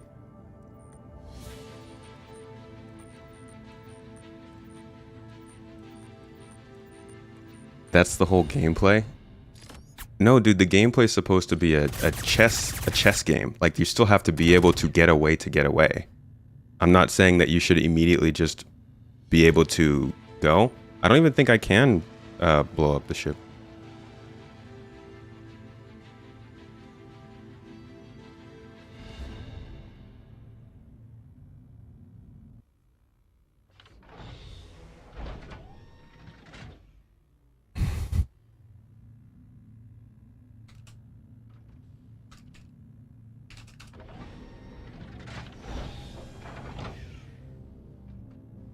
Is somebody, are they disabled? Are they taking my components?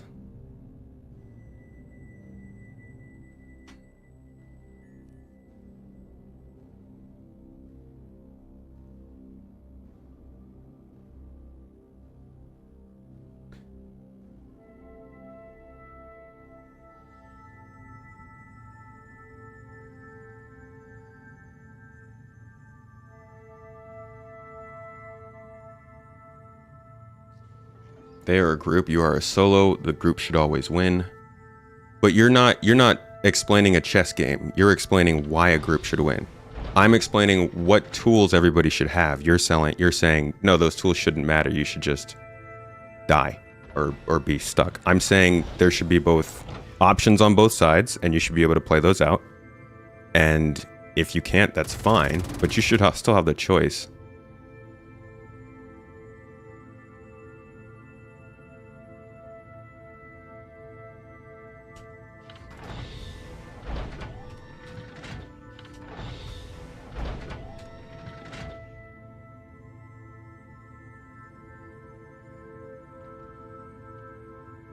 Solo, you don't have a tool against a group if they all do good. You should. Like, as a solo player, you should be able to defend yourself, for sure.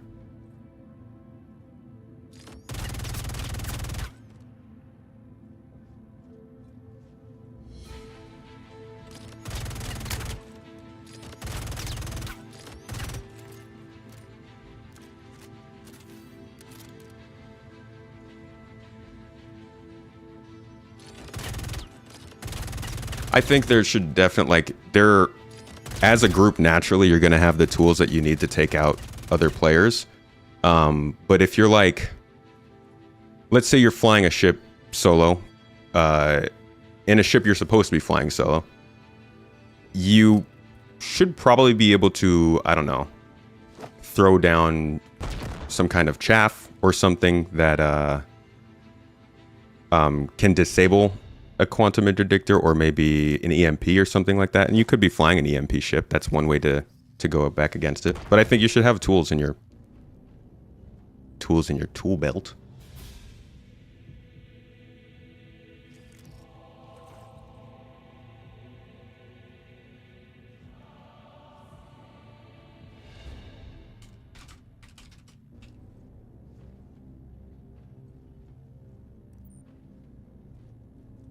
There should be balance and no absolutes, yes. Yeah, that's what I'm saying. A rescue beacon. I don't even think they have rescue beacons anymore. Shall we make some emergent gameplay here?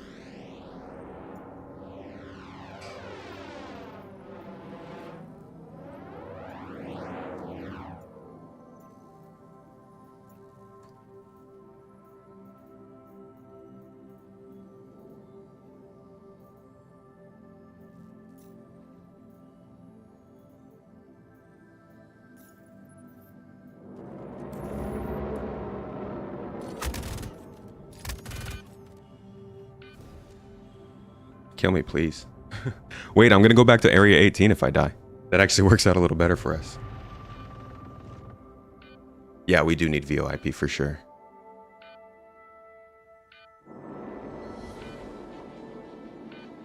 There's a trade-off. You could be safer, but have less efficient or slower quantum drive.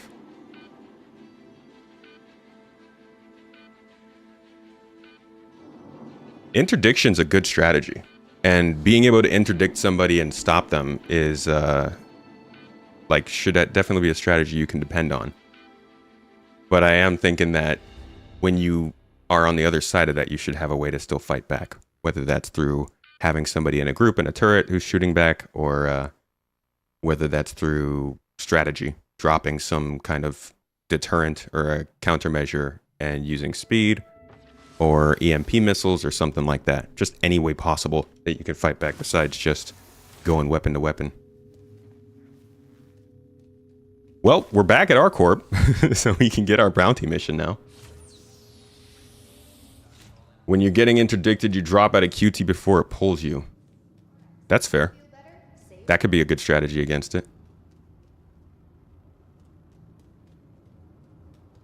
Yeah. Straight routes are suicide. Yeah, it might be better. It might be a good idea to stop flying straight routes now. I would love quantum boosts. That'll make that easier to dogleg our quantum routes. And be able to... No! Yeah. Why am I back in Pyro? It said I was going to R-Corp. I don't... Pyro, we're going to have a problem, you and me. Hold on. What does this medical clinic say? They're just lying to me now.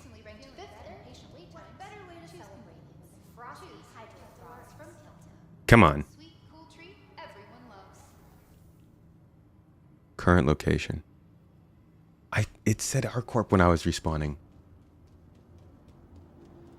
This isn't a pyro station. This is the jump point location. Reset spawn.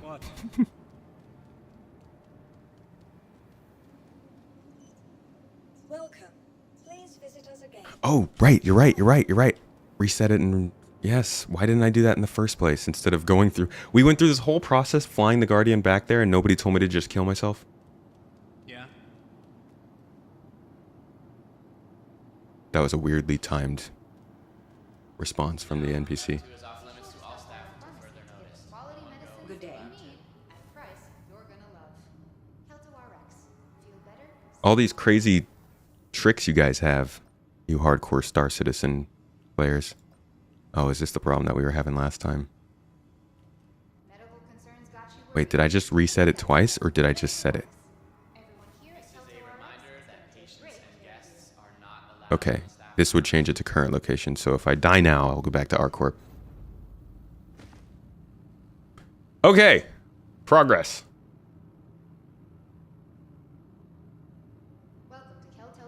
It did not say R-Corp when I respawned.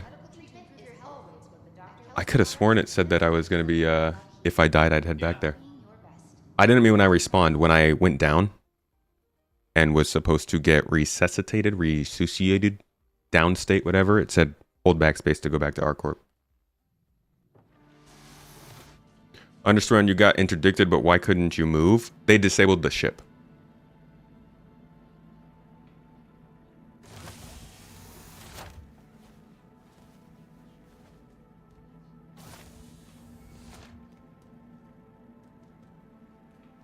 Merry Christmas, bruh.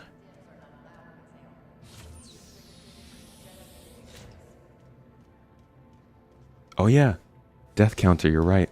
Look at that. We haven't added to the death counter in a little while. Oh, deaths. Empire Health Services pledges to prioritize the health and well-being of patients while being respectful of their wishes and concerns. You rock. Oh, rock. Hello, my friend. Happy New Year's, dude. Happy holidays. Good to see you. Merry Christmas, my man. We got to drop by real quick one of these days. We got a little something for you.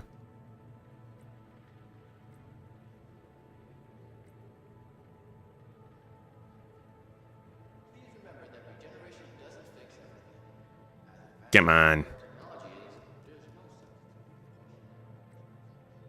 Suicide is no death? What? Oh, right, because I just killed myself too. That's right.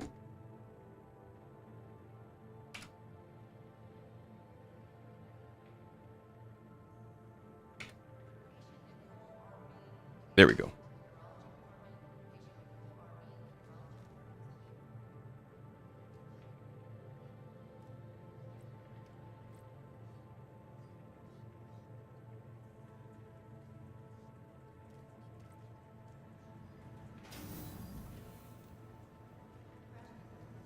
Killed me for my armor and loot.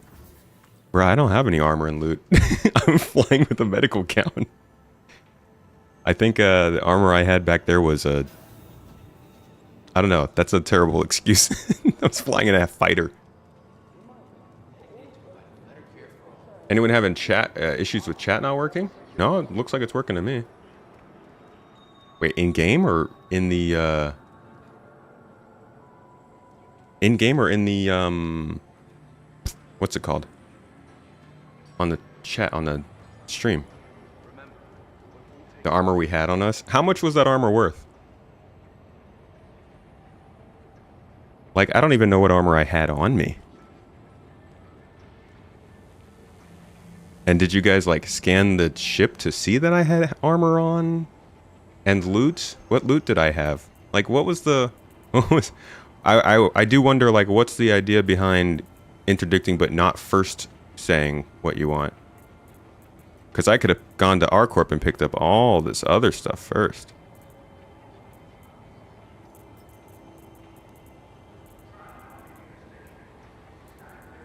Wait! Wait. If it was a C2, I get it. C2 is harder to take out. Allowing content entries to be bought with Garden Gold is a brilliant way to prevent getting shot. Well played. Allowing contest entries to be bought with Garden Gold. Prevent getting shot.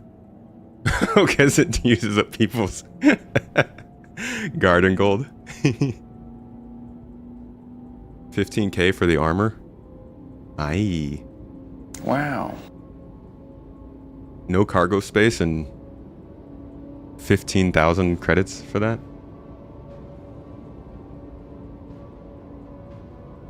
You're not what we're fishing for, but everyone loves to blow up stuff. Be angry about it or stop flying direct routes. I mean, yeah. Duh. Everyone loves to blow stuff up. I mean, you guys, we went over this earlier on in the stream. You guys are free to pirate, but it's... You're gonna have to have some reasons at some point.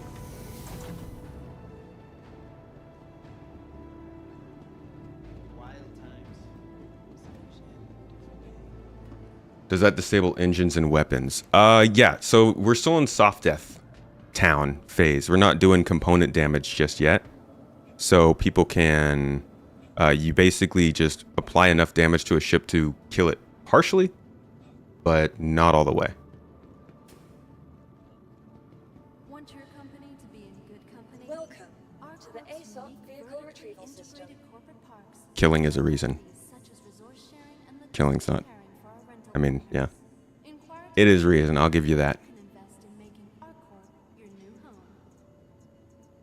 Vehicle selected. Stand by. It's not okay if it hits me. That's not what I'm saying, Dermando. Don't put words in my mouth. Why were you not prepared to fight back and just sat there? Because I wasn't prepared.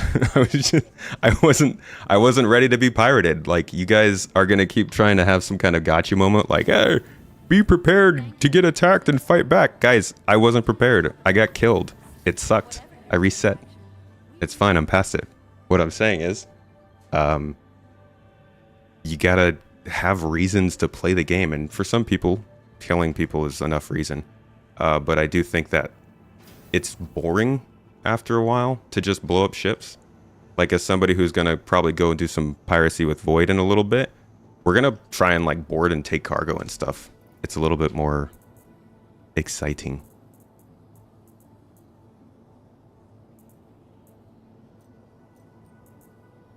It's fine. Piracy can work like that. That's not a problem.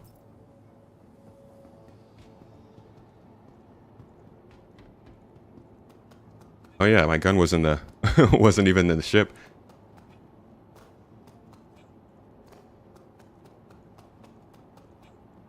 Yeah.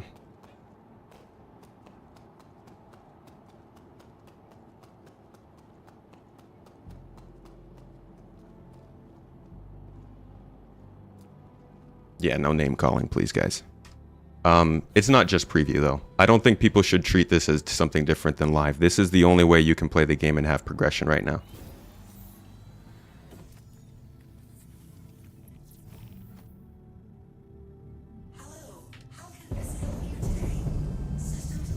Alrighty. Let's grab that bounty and see if this thing can actually shoot stuff.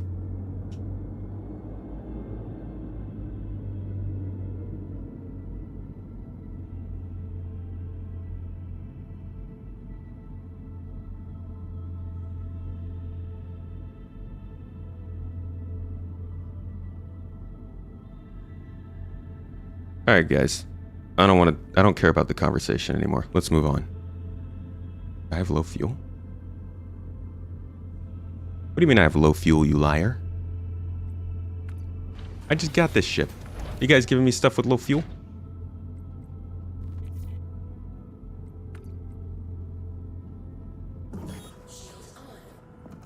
I don't have a low fuel. It's 80%. What a joke. What a bunch of jokes.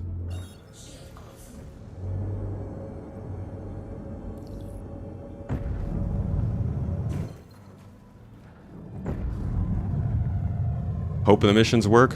Samesies. Just kind of want to prove that it does or not. And that we can shoot stuff with this. And then maybe we get some mining. I actually don't think I'm going to have time for the mining now. I hope. Maybe, barely. You like the MISC startup? Like the voice?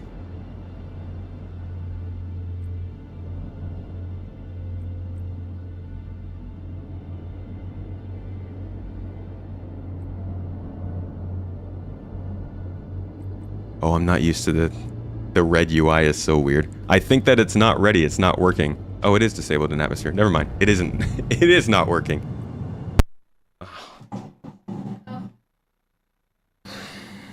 God, I hate the Go XLR so much. Okay, it just started putting all of my audio through the desk.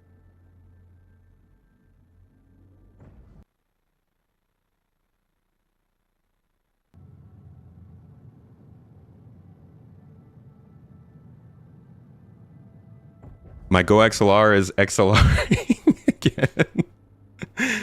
Oh my god. It put all of the sound just through my desktop. Please, Roadcaster, we need you. You are Luke Skywalker in this situation. And I am the... Who was it again? Princess... Leia? Yeah, I'm the Princess Leia. I need your help, Roadcaster. You're my only hope. Is that right? Is it Leia or is Leia... No. It's just the one... Leia was the badass who did all the rebel stuff, right? Natalie Portman was Padme. That's right. Yeah. I think I'm getting that right. Jesus. I'm failing in both tech and Star Wars right now. Sorry, guys. All right. First things first. Reset our spawn.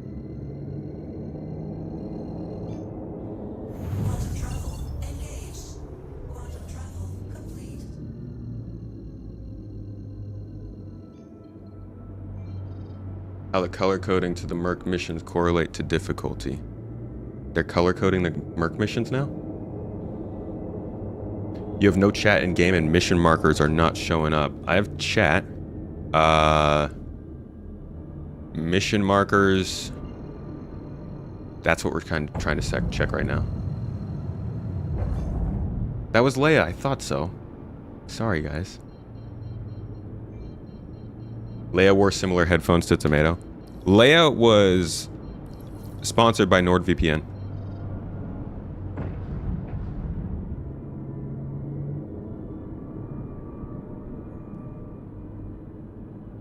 Leia was sponsored by a VPN that allowed the Dark Force to not get inside your thoughts. Specifically, it had an anti-Darth Vader technology. Anti-bruv, anti-dad tech. She had a Toby discount, dude. She is a huge purveyor of VKB.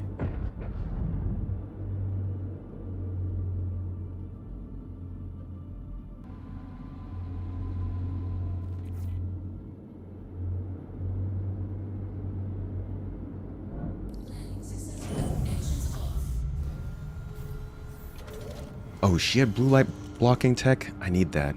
I spend too much time looking at these computers now. Why is there an NPC voice that sounds just like yours? I may or may not have a full-time contract at CIG, and no, I'm kidding. I'm sorry, I shouldn't even make those jokes. I don't know. Who's that? What NPC stole my voice? Are they training AI on our ramblings? Because I have an unlisted YouTube channel where I just ramble for hours and upload all of my worst arguments about everything. And if they're training on that, we're going to have some trouble.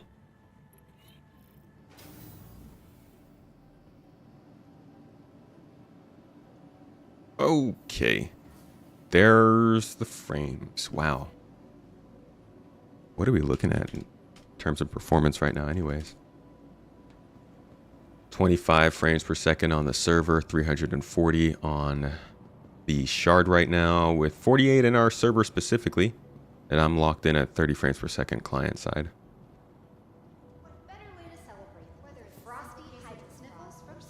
How's everybody playing and you're stuck on this shard? Where are you stuck? In your hangar?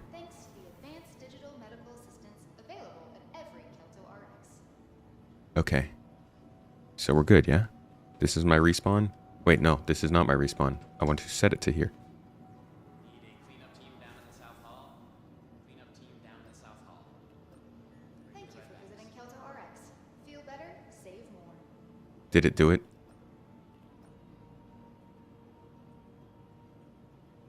Okay, I'm gonna assume it worked. Security, please come to store.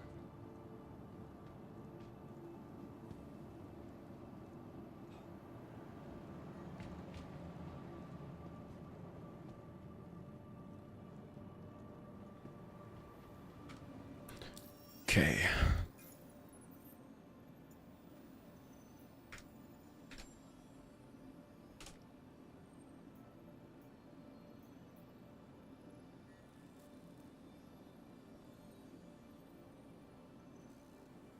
I hate it when they say they're at a cave. I don't care about anybody in a cave. Here we go.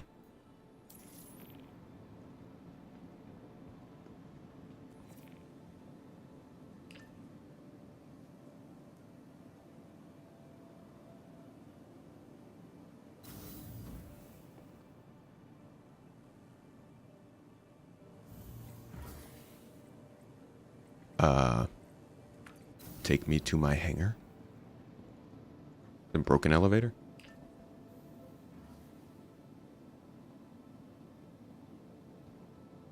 Might be a ship above the cave. Could be. It's likely what it is, yeah.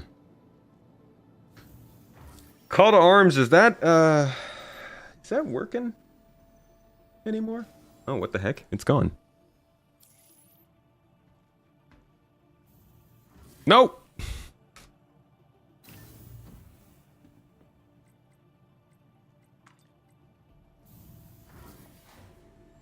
How do you reset your character? Just go to your settings on the website, and there will be a character repair button on the left side.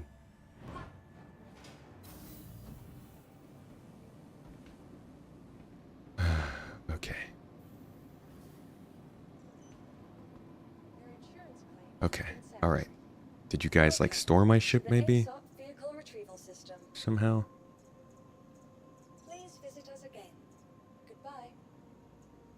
No, it's just in an unknown place now. Your insurance claim has been sent. Just go on. Thank you.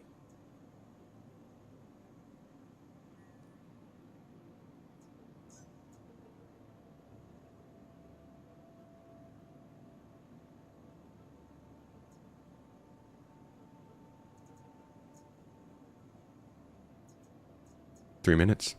That's enough time to run a lap around the space station. How fun! Is that a burger icon? Doesn't that look kind of like a burger? Oh, that's my death. That's my skull. I wouldn't mind if they put a burger wherever I died. Like, a tomato has passed here. Yellow level contracts have been broken since PTU. I just did one. Didn't we just did one the other day? I don't know if it completed and I got the money, but we at least got to play.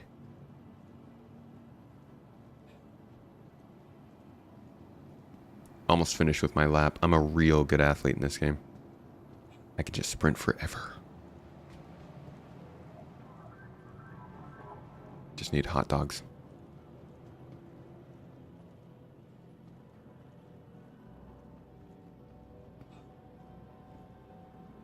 One more lap. Sorry. Just to make sure. Merry Christmas. Merry Chrysler. Merry Crippen. Welcome to the ASOP vehicle retrieval system.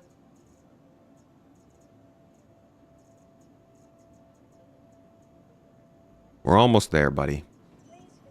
Why are we running laps? Because I'm a freak and I like to piss people off. People get real angry when I start jumping and running a lunge. I'll take my hands off the controls. I'm just waiting for the ship to claim.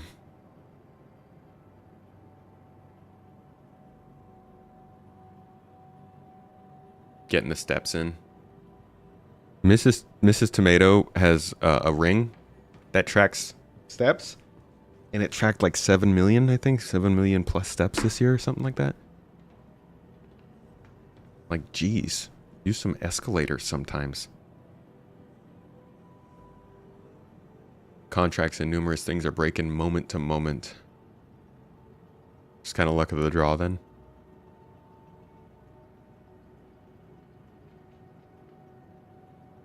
They don't talk about the character skills stuff very much, huh?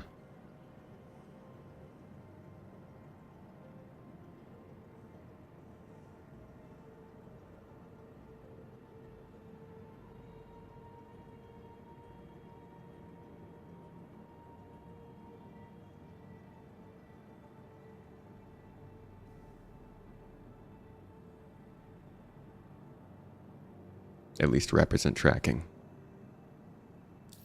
Rep's not working?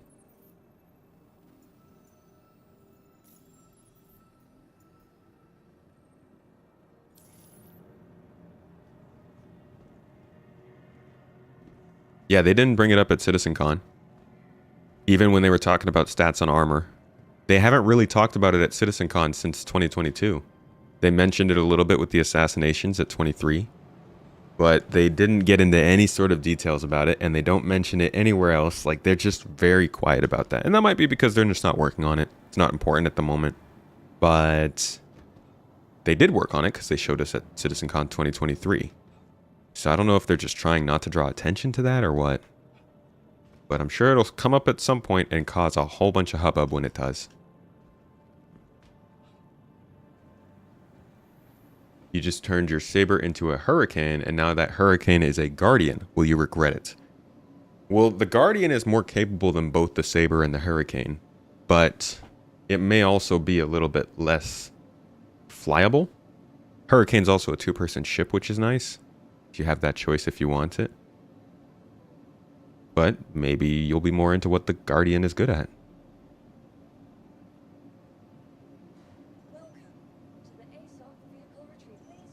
Alright, it must have been enough time by now, right? Welcome to the ASOP vehicle retrieval system.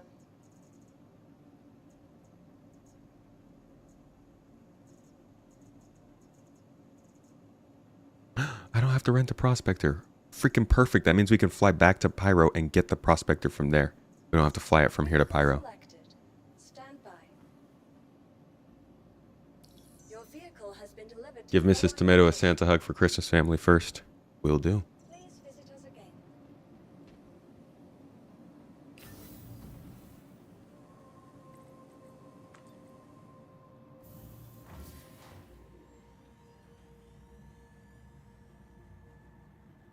New player, would it be better to play in 4.0 or the older one? Depends on what you want. I mean, 4.0 is a little, I think, I want to say it's smoother, but it also has its own glitches and problems. But 4.0 is where you're going to keep your progression, and it might kind of bum you out to do something nice and fun and exciting in the game and then realize you're not going to keep that stuff.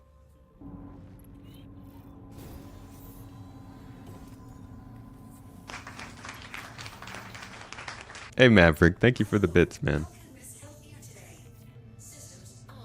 The Mirai greeting person does sound, or I guess that's the Misk person, she does sound very, like, joyful. Like, she actually wants to help you. Unlike the, like, Crusader lady who's just like, systems on. Everybody, thank you for coming in. This is your captain speaking. Tomato will be with you shortly. Hey, thank you for the raid. Glitched raid. Glitched in orbit. How's it going? Welcome in, folks. Good to see you. Thanks for popping on in.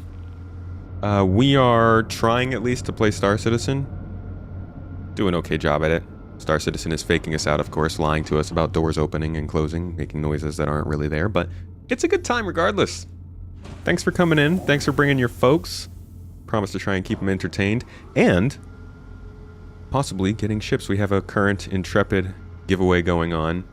Exclamation point giveaway will make the link pop up if you want to get in on that. Otherwise, you can just make fun of me getting killed by random people around the verse, because that's what's been happening today. Exploring Pyro a bit today. How are you? Good. We started in Pyro, came back to Stanton. Found more danger in Stanton, but trying to test the Guardian a little bit, then we're going to head back into Pyro as well. Congrats on the big news, by the way. Thank you, thank you, thank you. We're very excited.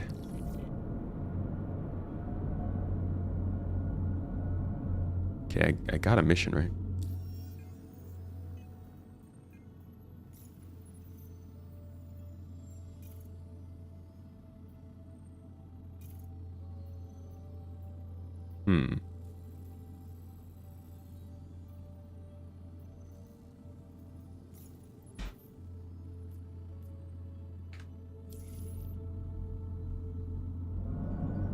Yeah, you guys haven't heard the big news?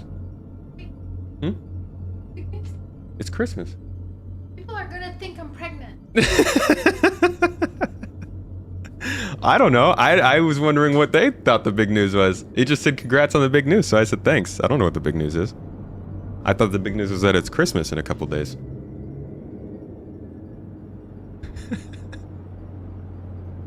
You guys thought we were pregnant? No. This would not be how we announce it, don't worry. She literally came in here, she's like, people think we're gonna think we're pregnant. Yeah, I could see that. I could see how that might happen. Hey, blame it on, who is that? Who said that?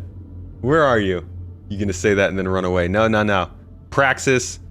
That's your fault, Praxis. That was you. You did that. Not me. Anytime we say big news, you think baby. I mean, that makes, or you know, I don't blame you. Don't worry, we will make it very clear when that's happening. And we will be super obnoxious about it. Because I cannot wait. You already see how we are with Dora. With our niece. Roma?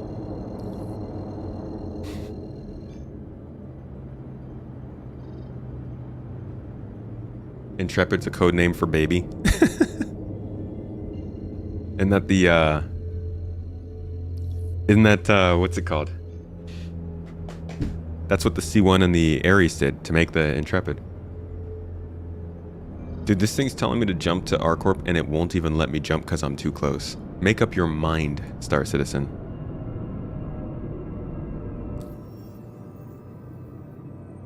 Roma tomato? I was thinking tomato Roma. How can we get this to function? That's what you meant by mission markers aren't working? Okay. Honestly, in that case, then, I'm not going to waste my time on this. Sorry, Guardian. Instead, we are going to go ahead and do our ice mining. Because that is probably a bit more fun at this point.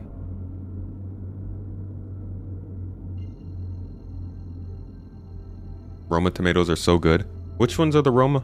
I don't eat tomatoes really that much, and I think you guys are a little bit rude for talking about that in my presence, but I'll let it go. I don't know which ones Romas are, though. Distant cousin, perhaps.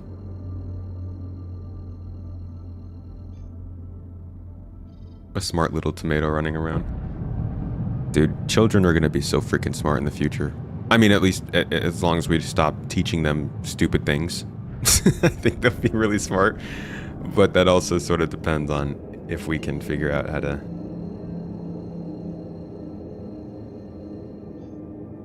be a little more forward thinking on that. Bro, let me jump. First you don't want me to do my mission, now you don't want me to quantum travel.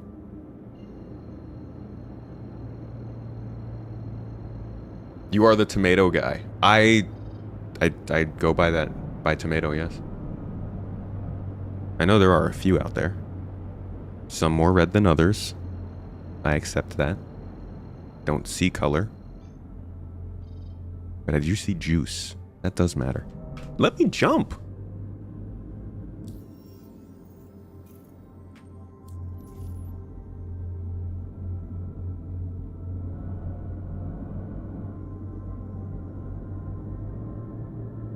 Does ice mining pay? That's what we're about to find out. Somebody said not so much.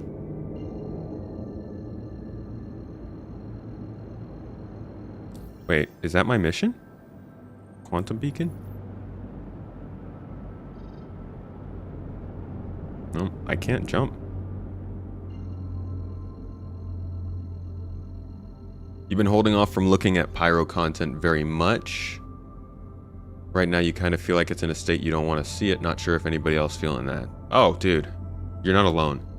Star Citizen in general is in a state a lot of people don't want to see it, and I think has been and will be that way for years to come. So like, you want to get a good experience sometimes with the first.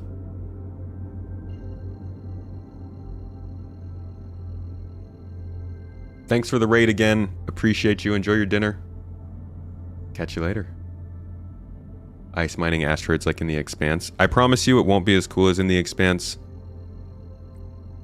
But there will be ice mining, yes. And we can remember the cant. Like, we can at the very least remember the cant. We just need to designate a cant in the game. What would be the cant in this ship? Is there one? Is that like the Kraken privateer? Maybe, kind of? No? Ironclad? Would the Ironclad be kind of like that kind of a ship? Just a massive cargo bay?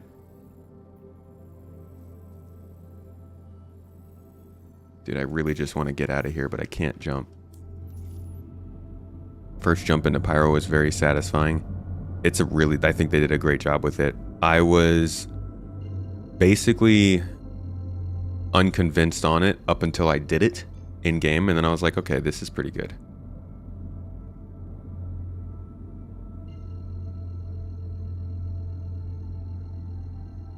Come on. Please, just let me jump.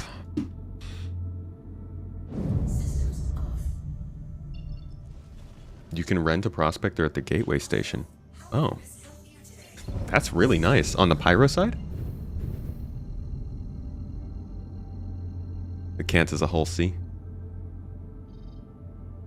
No, I don't think I can jump anymore, guys. I wonder if it's the ship. Alright, I guess let's try it with the prospector then.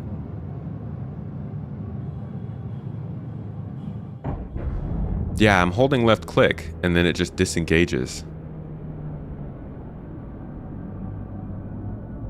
Watch.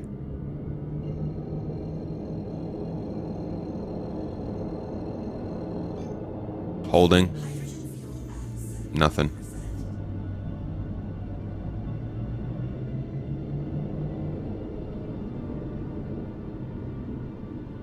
Swap from nav and back.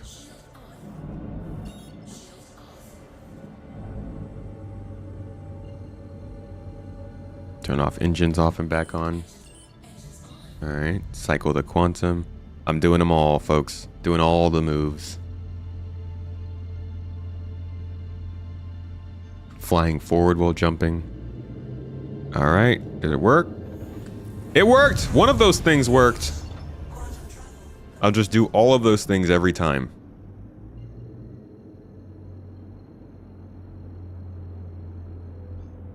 That's the problem with troubleshooting with all of the steps at once. Now I don't know which one was right. Thank you guys though, good job.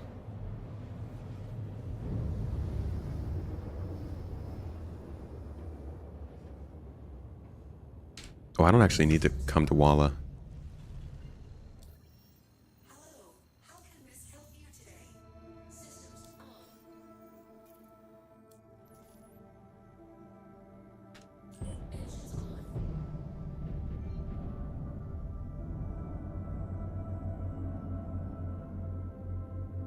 Okay.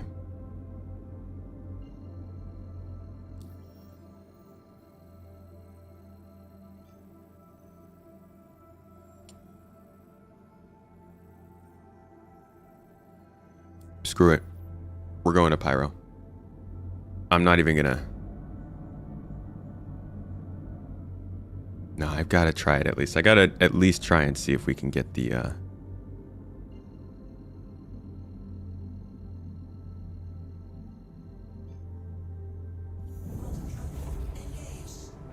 Avenger 1 says the Guardian is terrible. Why do you say that?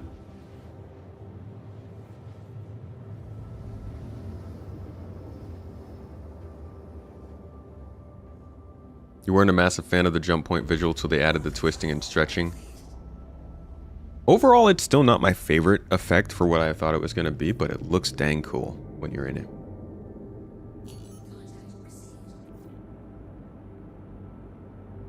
Oh?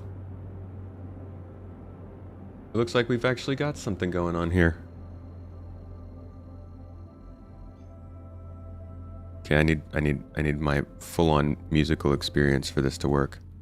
Let's put this thing to the test. Okay, so I don't know how to use the quantum interdiction device. Do I need to turn that on or something here? Or like...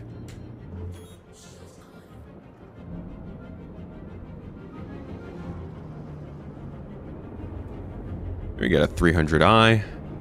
We got two 300i's. Roger.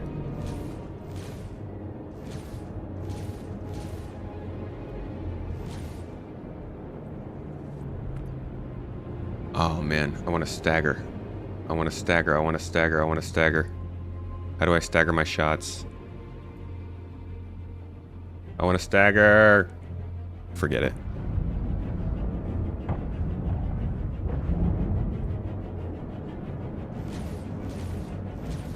Wow, plenty of frame dips right now.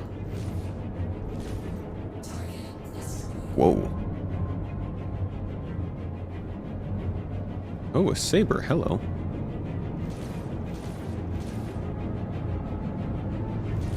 These frame dips are crazy. What is going on?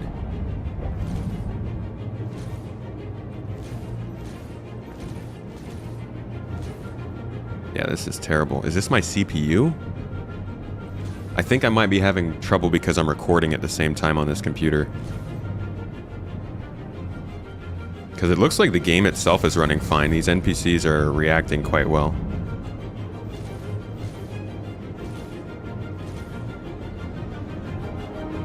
Is there a keybind for staggering my weapons?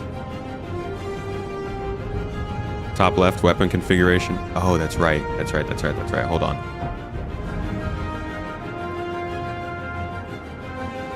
Ow, ow, ow, ow, ow, stop.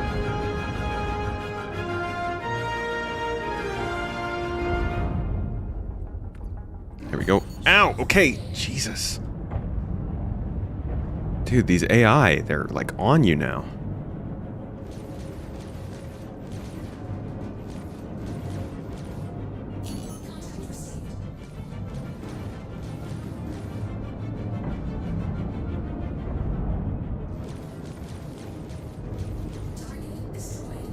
Just got to get a couple of looks on them.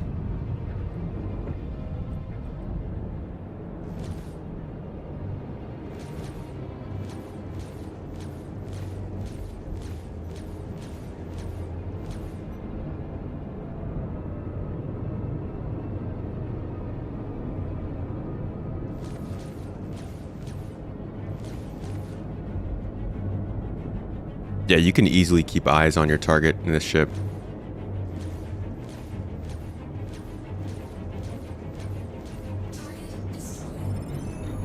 I mean, the size 5s definitely make it easy to take out ships of this size.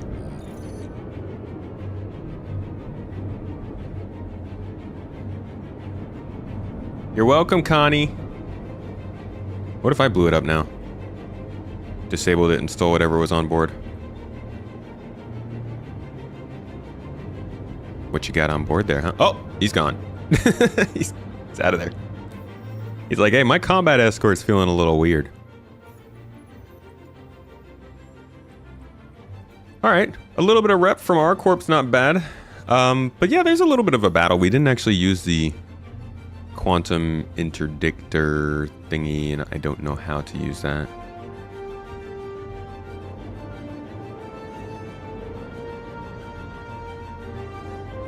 It looks like I don't have a weapon group for it. Do I need to turn it on?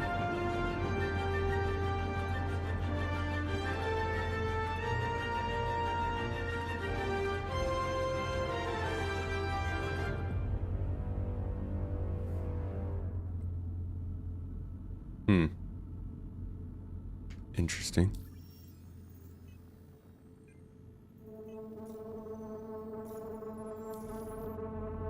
Switch at the top left.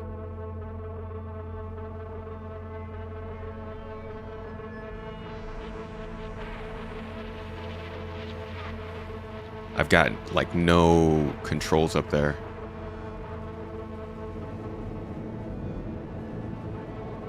Weird. Yeah, I don't know if it's just not working for me.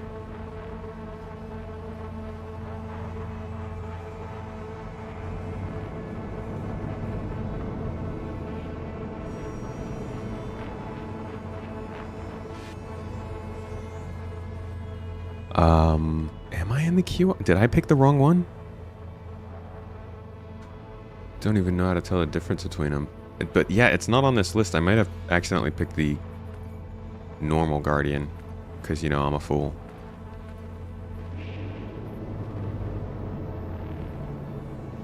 Just say QD right here, though. Could be Quantum Drive, I don't know. Not in the QI. Okay, yeah, so I'm just an idiot, guys. It's okay. It's how we do. In that case, let's get going the rest of the way. There is a chance to see kind of what the ship looked like, but mainly we were here to go over that Q&A and just talk about the ship itself. So, hope you got something out of that. Let's get to mining. Now my computer can stop recording, and maybe my frames will be a little bit better.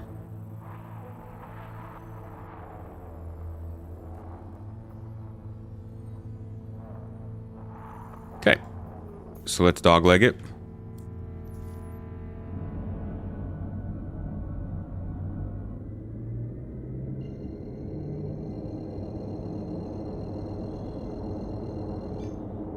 Red and white's the base Guardian, gray and black is the QI. Okay.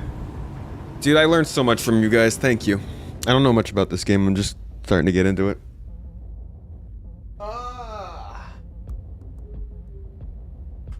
Ooh.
My eyes twitch so much when I'm using these settings.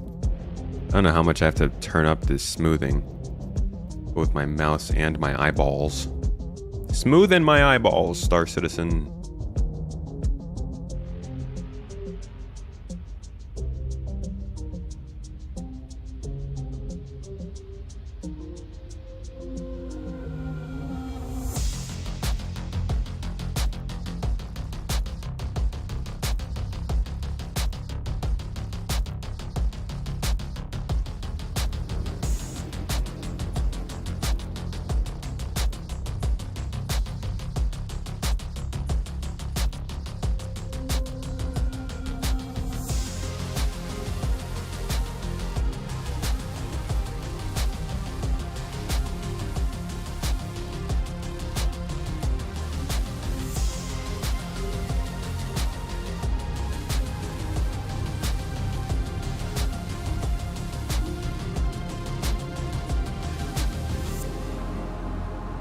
What happened to the clouds?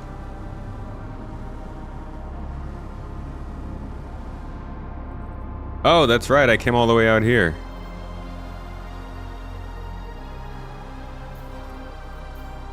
That was a long dog leg, huh?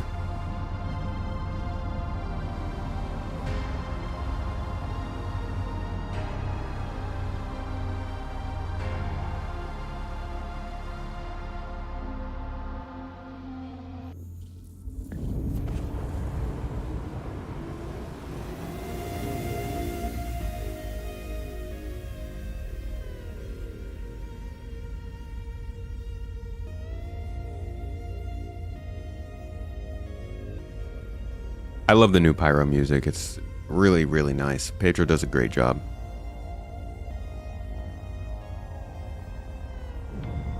Music in this game does a lot for this game. Dude, the way they made the wings on this ship just looks so good.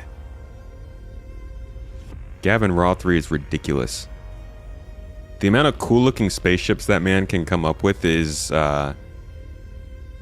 honestly, it's a little concerning. Like, how do you make that many cool spaceship designs that also are believable? Yeah, bigger Mirage ships are going to be really cool to see.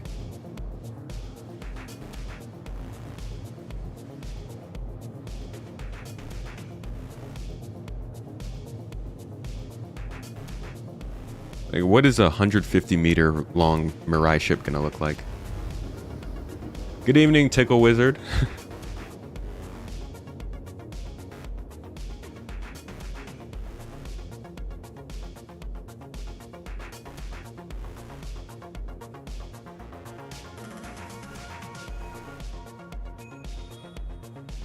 I think we'll see a larger Mirage ship at some point, yeah. Maybe not huge, but definitely multi-crew.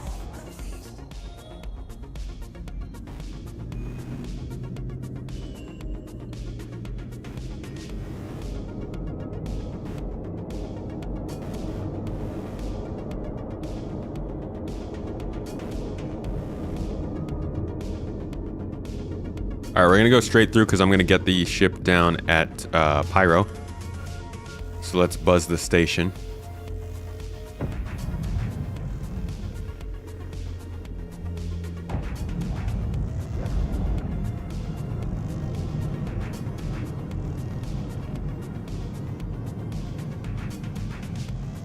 Constellation competitor for Mirai would be so cool. That's actually kind of perfect.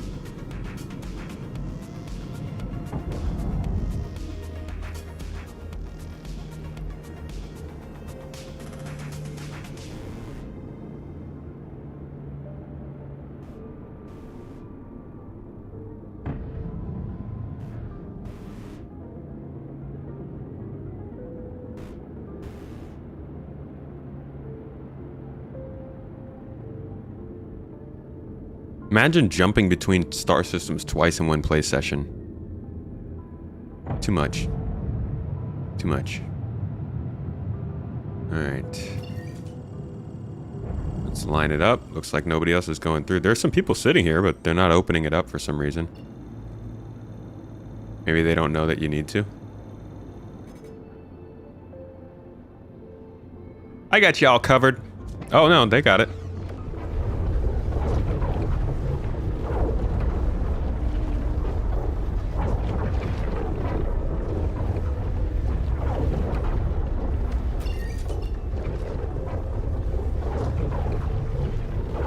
Bye-bye.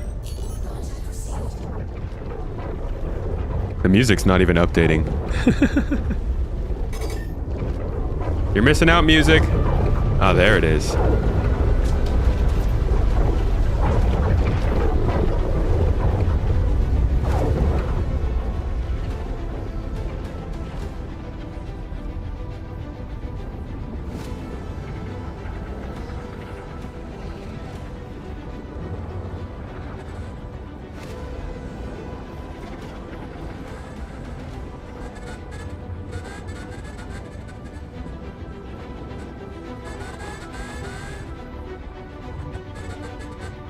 Dude, my computer is struggling.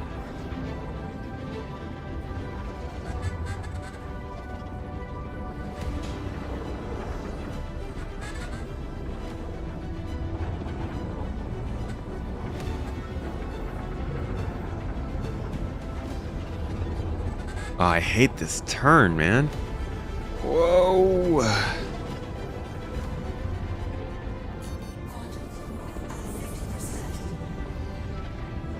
Yeah, you can fail the jump.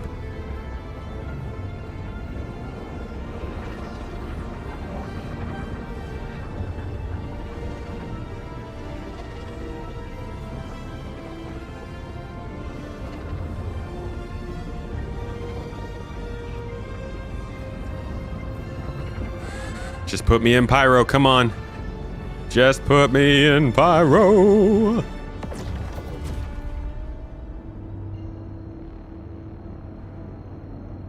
Whew.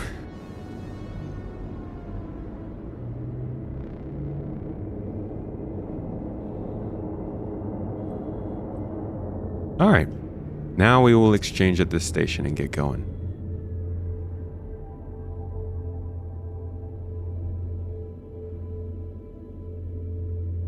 What happens if you hit the sides? Have you not tried yet? So if you go too far outside of the boundaries, you will get sucked out of the jump and deposited back into the star system. Depends on how far you are from either star system, but depending on that distance, you will get put back into a star system very, very, very far away from the jump point. So you'll be a little bit stranded in space and have to find your way back to civilization.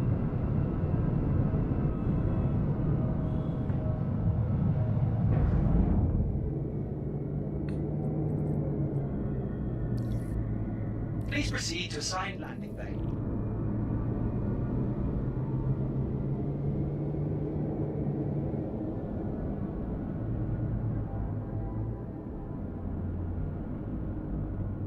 Where am I landing?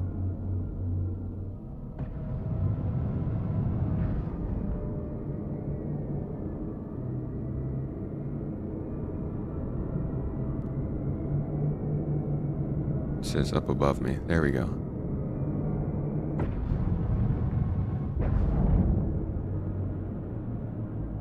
For whatever reason, my computer is currently chugging. I hope it fixes itself because it's not going to be fun to be mining with all these frame drops.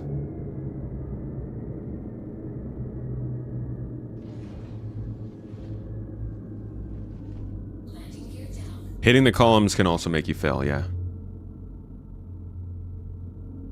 Missions. I completed a mission. I wouldn't say they're working better yet.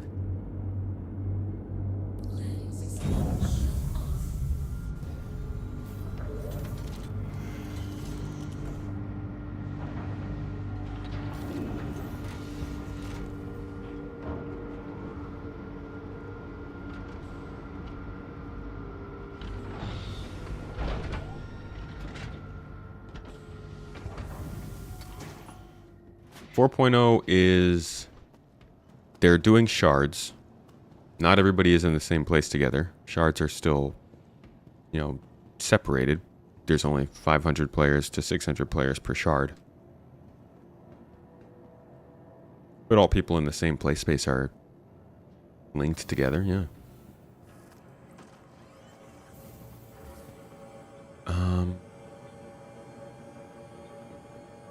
Should probably, just in case,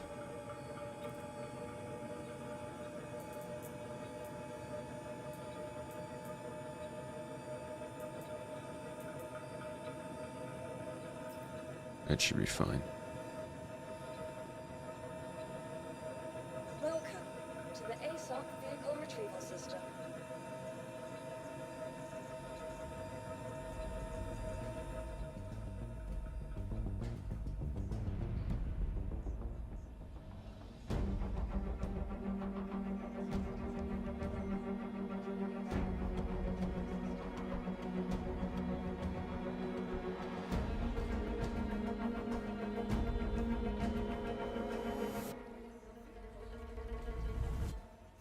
Bye-bye, Guardian.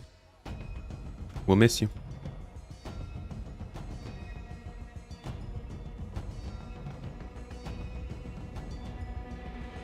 You get something a little more agreeable with the mood right now?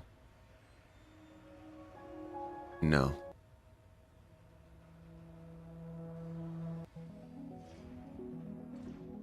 You don't think they're going to be able to not have shards? Good point.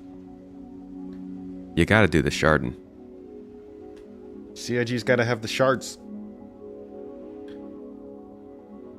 Coming to Pyro to mine? Yeah, we're trying out some ice mining. What do I think a Crusader capital ship would look like? Amazing. Crusader Jupiter.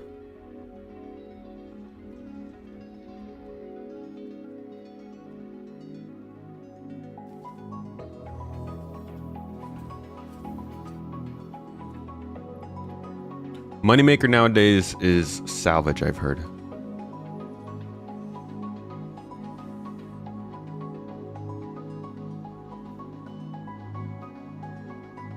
Obviously, I'm going out here with a very basic loadout on a prospector that hasn't been used. I'm not going in a mole. I'm not really trying to min-max our earnings right now. Just more so see what the experience is like. I haven't mined in a while anyways, so this will be a nice little reintroduction to the gameplay before I jump in with Red Monster coming up here shortly and we do some mining together.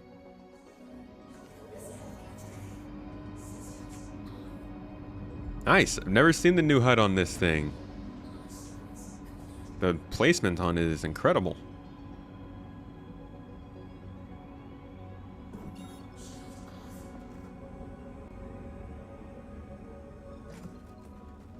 Dang. Thank you. And please visit again. Somebody's getting attacked out here. Drama? Drama going on?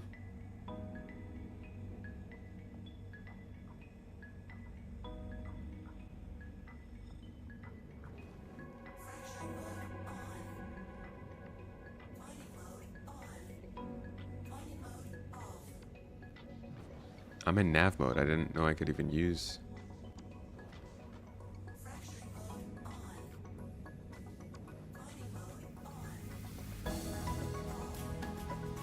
Okay, so what I'm going to do is just kind of fly out. Apparently the way it works is ice mining and denser materials occur at different places in the star system. So ice mining is going to happen more often away from the star.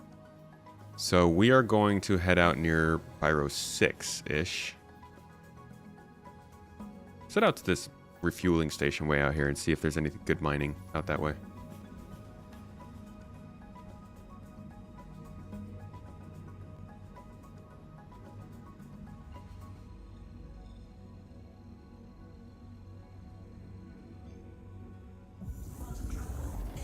Can't really make the crazy amounts of money you used to. That's okay. I'm okay with that.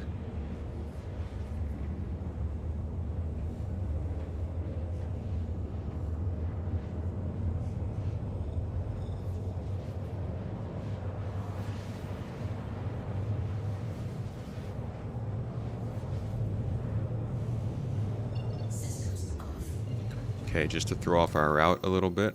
Hello, how can Miss help you today? Systems on.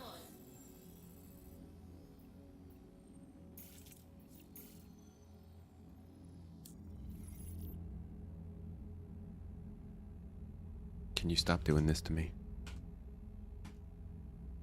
Systems off. Oh, I turned my engines off, right?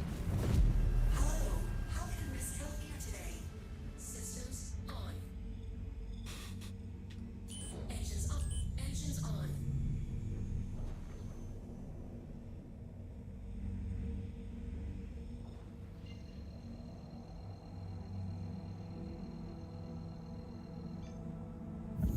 Still can't get markers working at all. You did one merc mission and then all of your map markers disappeared again. I just did a mission, a bounty hunting mission, but only did one, so I don't know if my luck is any better than yours. Yeah, the right shift thing is very annoying.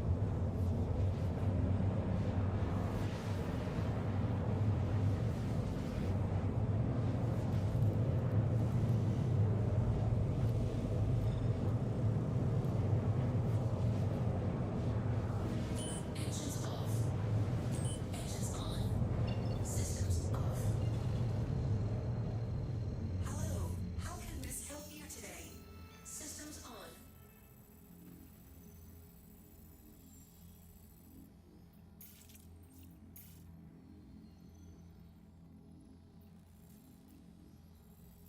I should probably be looking for an asteroid cluster instead, huh?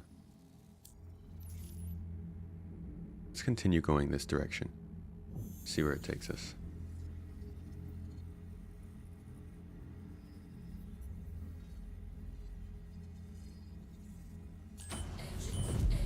Engines on.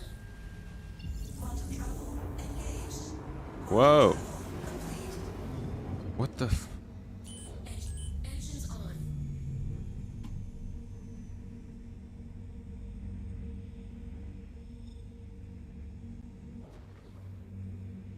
That was some weird nonsense.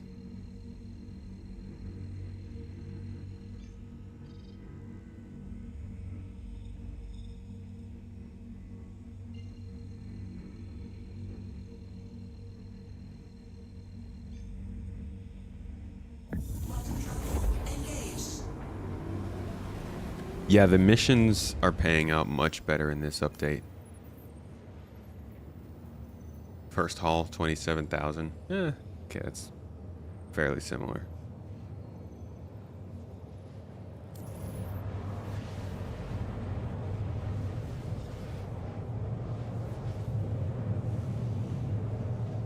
One shard? 2 star systems, that is correct.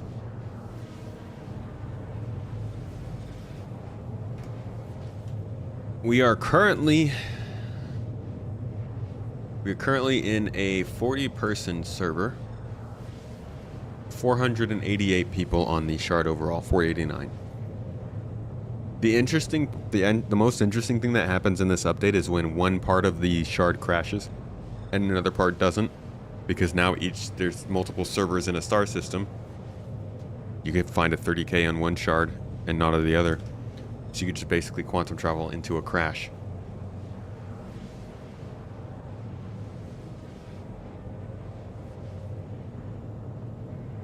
Oh, this is a long quantum jump, huh?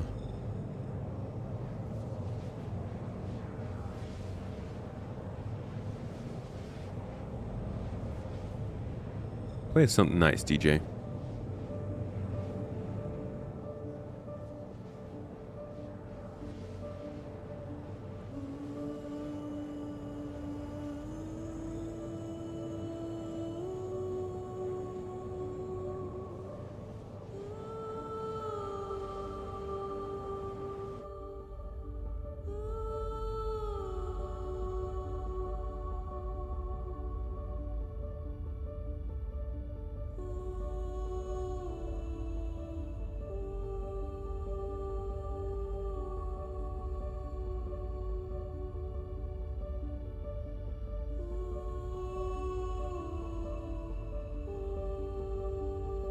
These are the sounds I make when I stub my toe.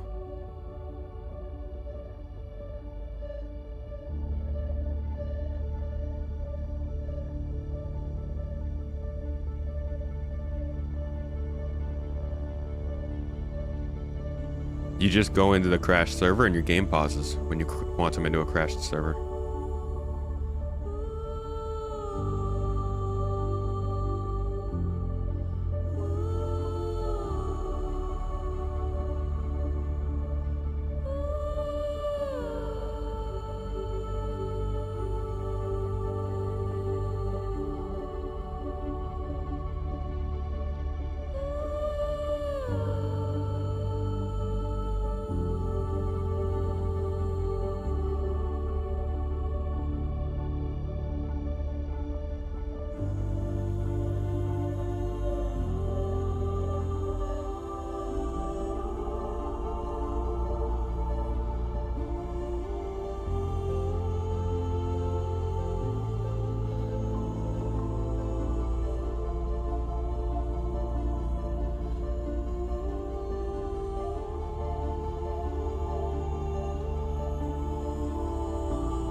Yeah, people being able to jump into a crash server might be a problem. Don't know how you'd stop it though.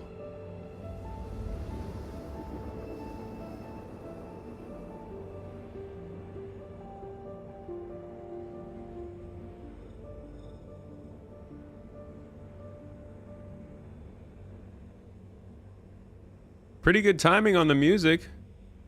Basically finishing right as we're showing up.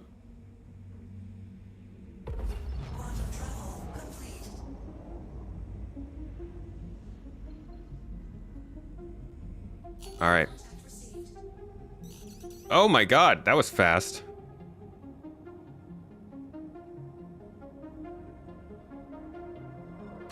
Ouch. So, literally, right after I got out of quantum, I was about to say, okay, now we need to get ourselves some space.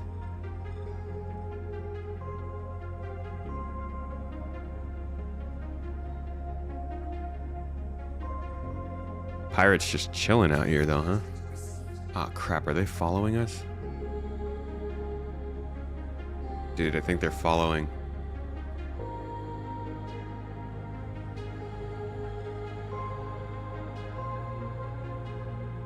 How far will an NPC follow you out into space?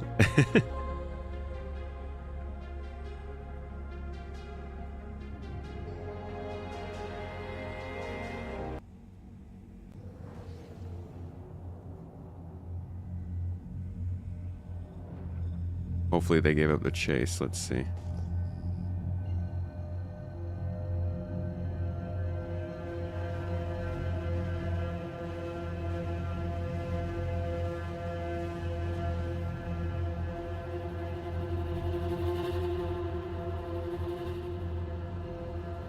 I don't see anything so far.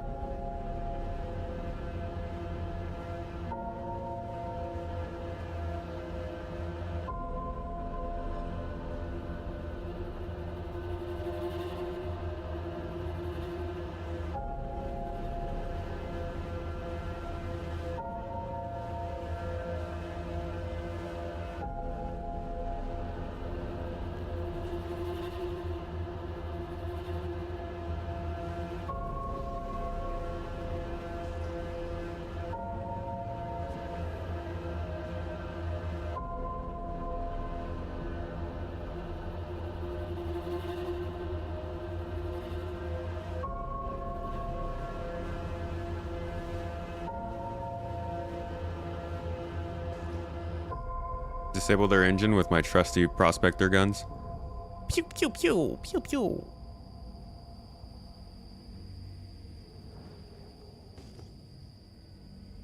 Here we go. Okay. See if we've got anything we can mine up here. What is this? What do we got here? Fracturing mode on.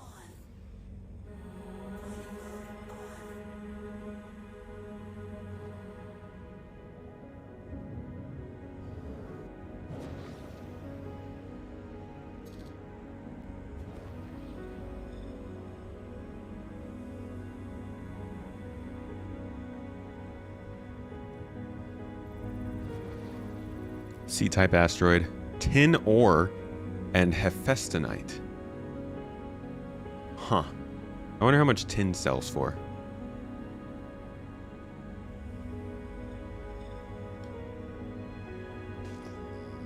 Well, we're looking for water.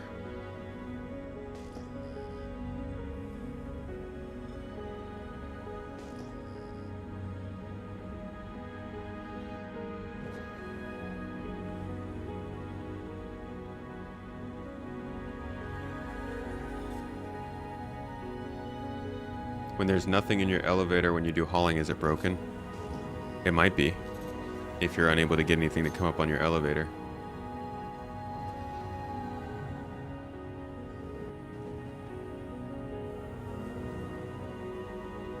Mine a bunch of stuff, then stockpile till crafting. I wonder if they'll wipe resources once crafting comes in.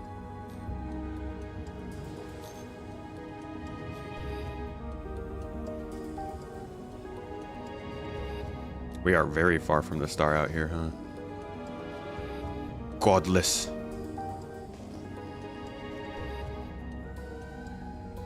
What happened? Did I pass what I was just looking at?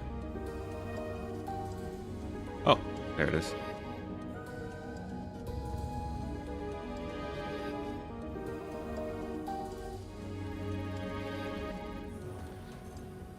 Terranite, titanium. Still not finding good water out here.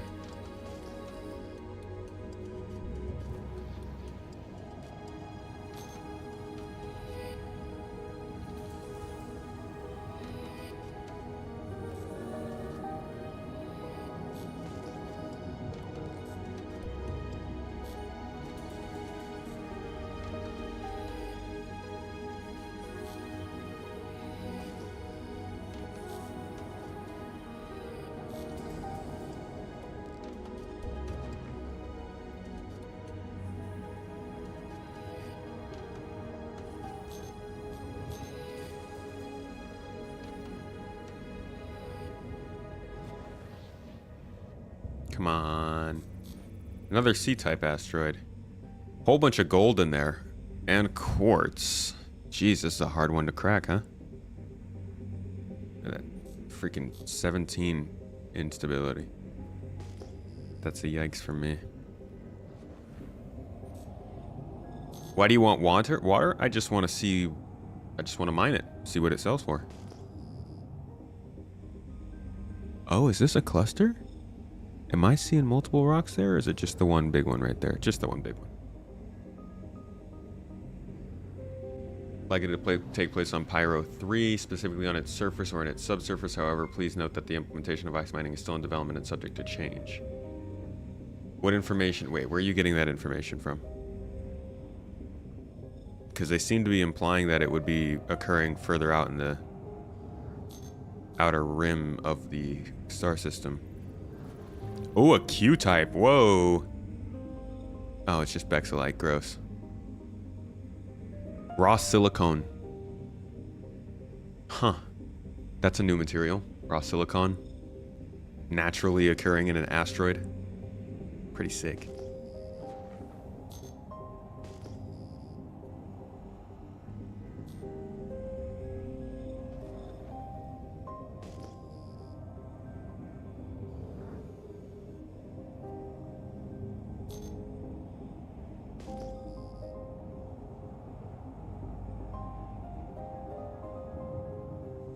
Bexelite's decent.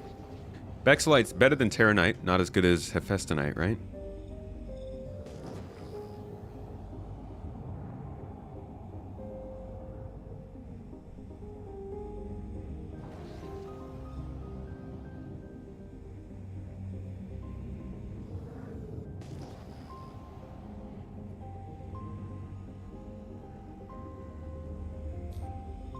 Bexelite's what you want these days.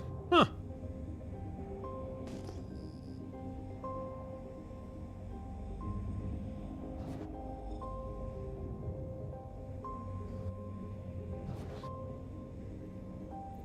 It's kind of funny to just find a single asteroid out here like this. A Grecium asteroid. No, thank you. Something out this way, though. Wow, Bexelite's second to Quantanium. I did not know that. When did that happen?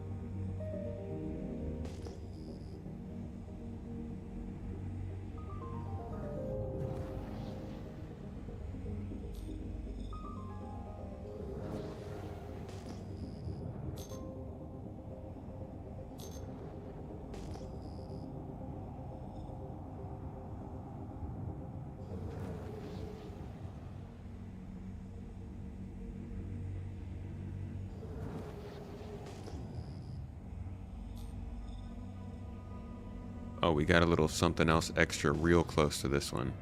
Only about 1 kilometer off.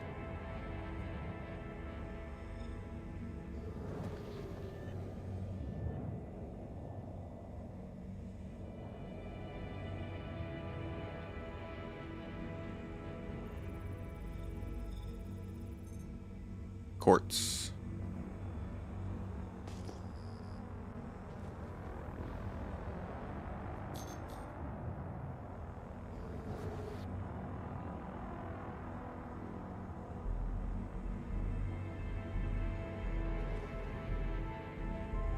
%, inert. What? Oh, okay, there we go. Barrel. Is barrel pretty good too? Jesus, these rocks, their statistics are crazy.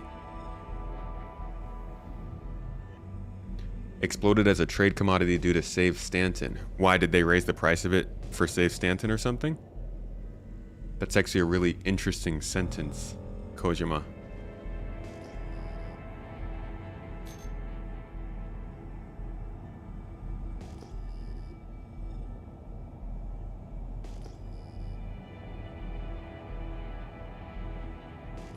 Man, I don't really want to get closer to the main cluster of asteroids because we know there's pirates in there. Yeah, I can go around it. You won't find mineable ice at the moment? Alright, I'm not sure I'm gonna trust Grok on that though. This is pretty new information. I've heard that you can. And in their announcement they said it would be out towards the outside of the system. Be funny if they opened the Magnus Gateway for April Fools, but it didn't go anywhere. Or it just went back to Stanton.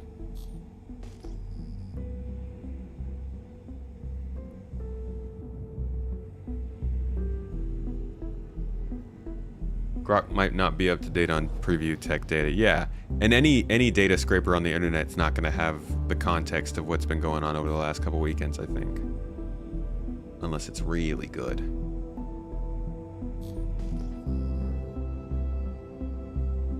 Oh, here's something.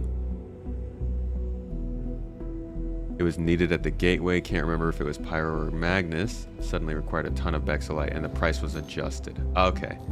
See, that would have been sick if it was like, oh yeah, there was so much Bexelite on demand that the price ended up going up everywhere else because it was so valuable.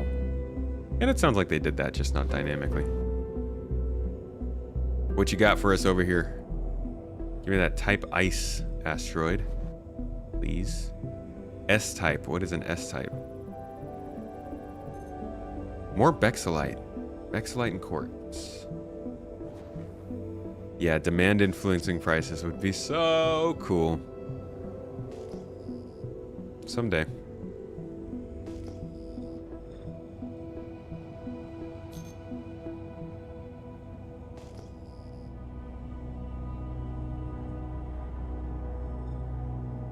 We are staying away from those gas clouds.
Alright, how about this cluster? Oh, we got something. Oh, we're getting a little bit close to the main cluster, though. I don't know how far these pirates will be able to scan out here. But I just want to be careful, because the last thing we want is to get the pirates' attention, flash up on their radar, and then they know we're out here. And then they're just like, you know it's going to fly straight out here, then we're going to have to fly straight to some other place and get out of its range so it disconnects from us, and like... Not trying to have all that happen.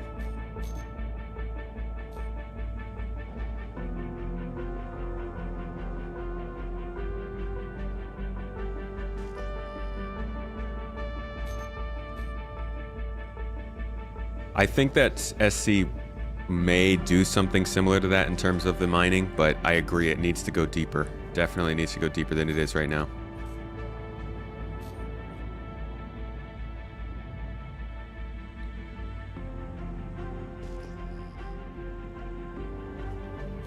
Here we go.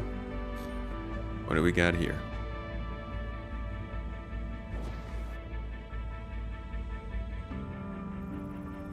An I-type. Come on. Raw ice, let's go! Haha! Nice. Alright. We have found our target, but it is an impossible rock for us to crack. So that sucks. I'm probably not going to be able to break this.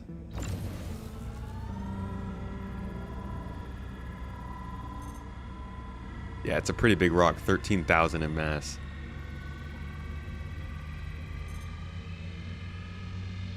Nah, I can't even put a dent in this thing. Damn. Finally found something. Cannot affect it. See, at this point, I would put a marker on this, leave it behind, and give that marker to somebody from my org, but we can't do that yet. Ah, that sucks. Okay. So we're looking for I-type asteroids. And we know now that they are out here.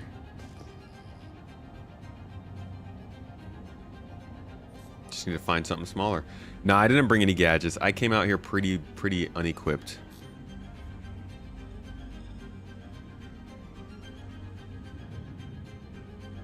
Yeah, if there are more reliable ways to find rocks, that'd be cool. Like signs to look for.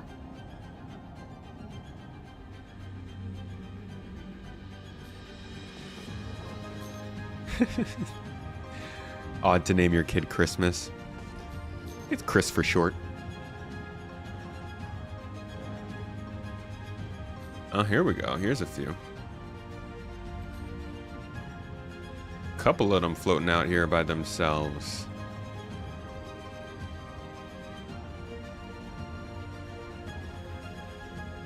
Hello, friend. A P-type. Toes. Basically all quartz. Oh, this is a huge freaking rock. 10,000 filled with Terranite. Oh, here's a smaller one. I might just mine this just for the heck of it. Laranite. Laranite's fun. Why don't we just crack this just cuz? Just cuz we can.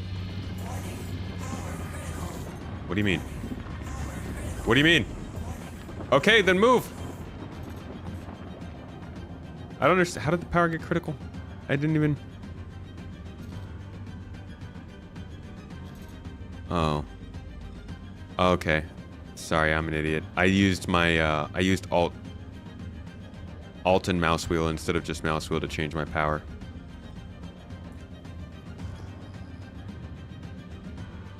But now I'm... Oh, it was purple? That's another bit that I missed. But where the heck did it go? I didn't fly that far away. I know I didn't fly 10 kilometers away.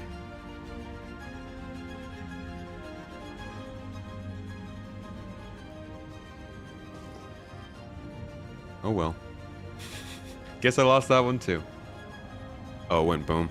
That makes sense. Yeah, it just shows you how long it's been since I've been mining.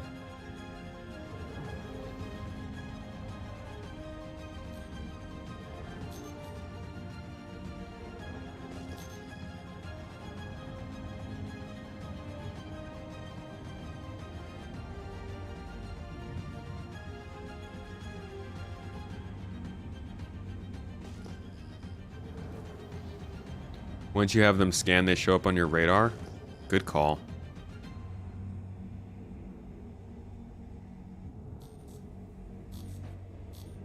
What do we got here? Oh, we got an ice astral. And it's huge.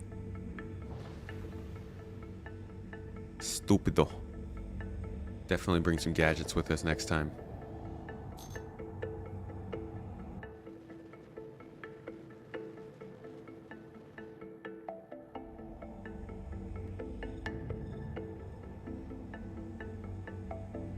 So there is potential to bring a escorted mining group out to one of these asteroid facilities. I would say have a cargo ship out near the center of the asteroid, or not facilities, asteroid clusters, and have a cargo bay that can drop off and pick up the goods and take them back to Stanton, or at least the Stanton jump point. The problem is that you still can't trade and share Prospector and Mole bags. unless you have a prospect or a mole.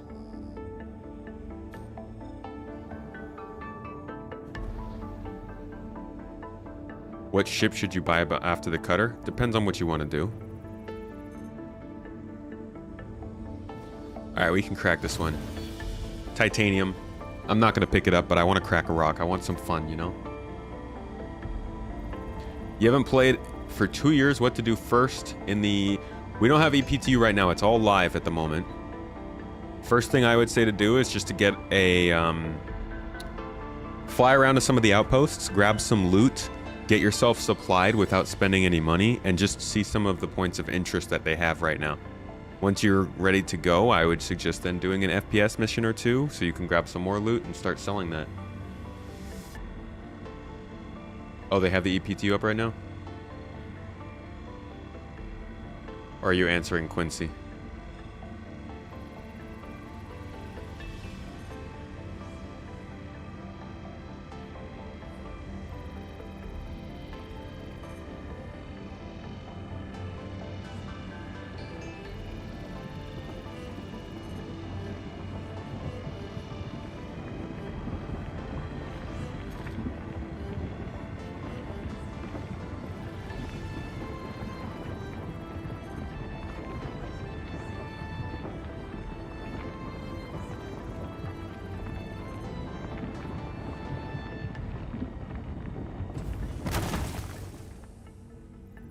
So there's rock cracking. Then you just switch over to the sucky suck mode. Mining mode off.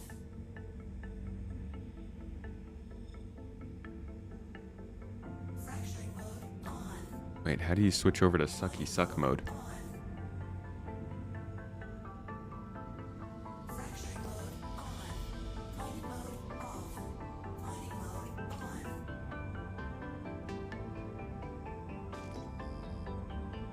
What do I even... How do I switch over to sucky suck mode? Alt left click? Oh wow, okay.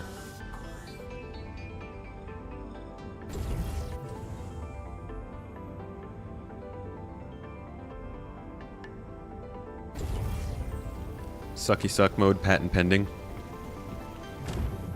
Viewer discretion also advised. Oh, look at all these 100% titanium brakes I got. I'm sure we'll be able to make some real nice bases out of this stuff.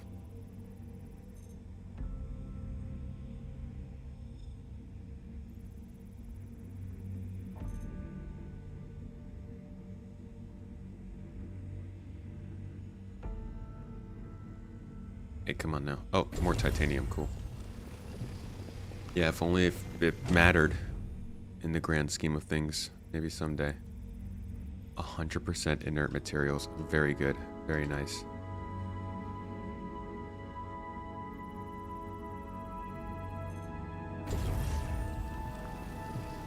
Alright, so we found a whole bunch of titanium, which is exactly what we did not come out here for, so...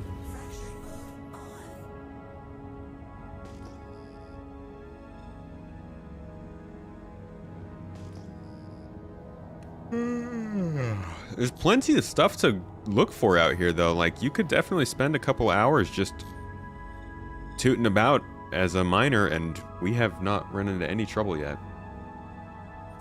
Yeah, the new HUD on the Prospector is great. You're the guy that gave me the Ninetales hat pin 2 years ago at SitCon. Hey! What's up, Whiskey? Yo, we still have that. It's on our wall back at our home. We're in California right now with my parents, but back at our house in Turkey, that patch is up there, or the pin. I appreciate that. How you been?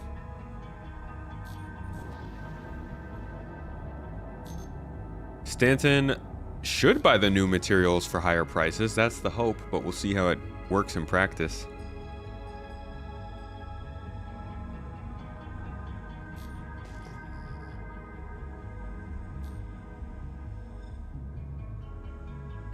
Oh my god, that is a huge rock.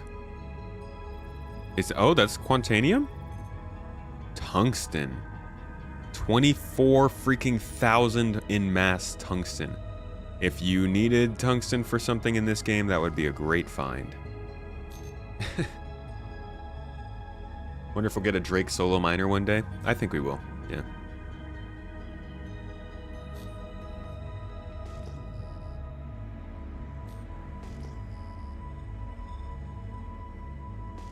What just happened? Did I just pass the rock?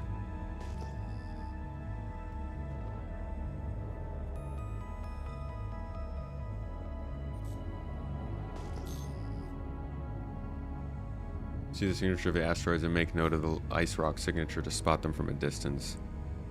Yeah.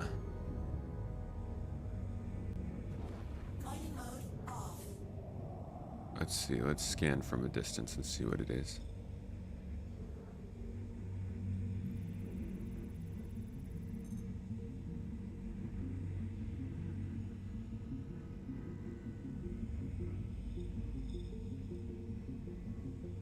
Stability, power, resistance. I'm not getting any sort of size information. Give me 1 second, folks, though. I'm gonna go take a piss. Enjoy this music and the beautiful scene until I'm back. Hopefully we don't get attacked.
Wow, that's pretty.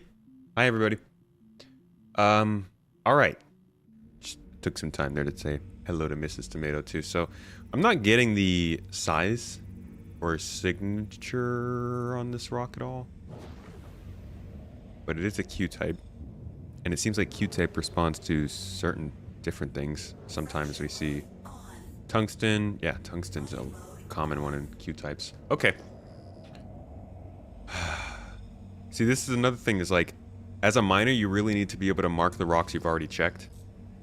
You just need more tools like that in the UI. If you're in... Oh. Let me know if you need a hand breaking a rock. I'm in game. Appreciate you. I'm okay for now, thank you. I kind of enjoy this sort of... just... chilling and exploring. I don't get to play Star Citizen in a calm manner too often. I don't play off of stream too often, I think is actually my problem. It's nice to be able to come out here and just like get a minute. And to be honest, I'm having, this is basically the same kind of mining experience I would get in Stanton. Obviously I know there's a danger zone not too far away, so as long as I stay away from that, I think I'm doing okay. Now, my thought process while I'm out here, where I might return these minerals, where I might want to sell them, how I might want to consolidate them, that kind of stuff changes because I'm in Pyro. I'm thinking differently about what might end up happening to these minerals. I instead would want to call some of my org mates in to come pick them up and take them back rather than risking the trip back to a station myself. And I think that's good that it makes a difference from that approach. Mining is very chill.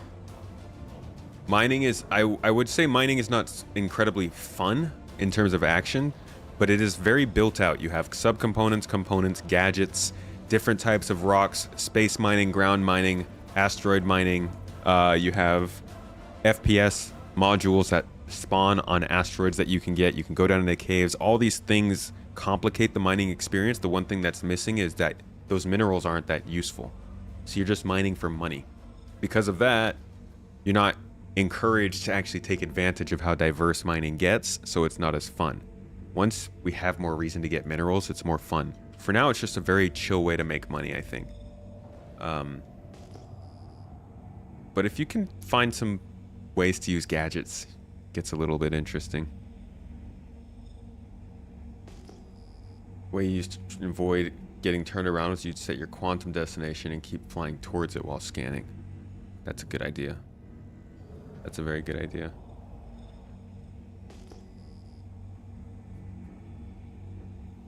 Rock mining sounds like fun. Fuego has a ton of hadanite. Rock mining in Pyro sounds like a good time, yeah. Where you been trying to do your rock mining at, Trollin?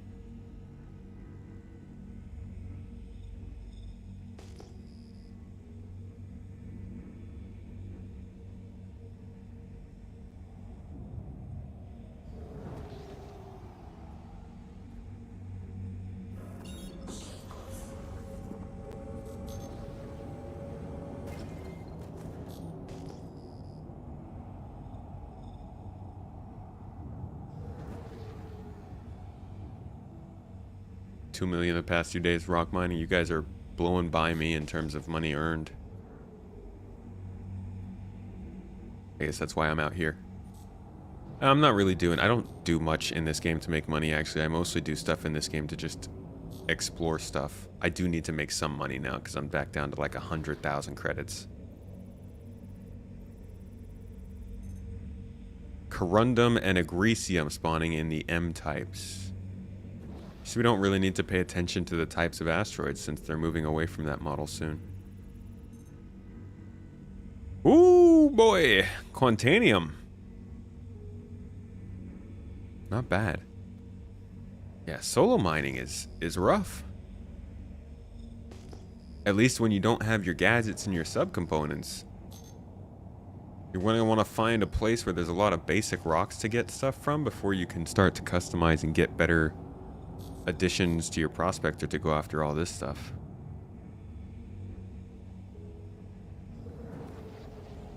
Maverick, what are you doing in game right now? You out in here pyro mining? Euterpe was the mining goods. Cool. You staying in Pyro or in Stanton then for all your mining. Pyro 4 has a ton of hadanite. Pyro 4. Sounds like a lot of stuff around Pyro 5 in general, from its moons to Pyro 4 as well. Is that... Did I just see a crashed ship?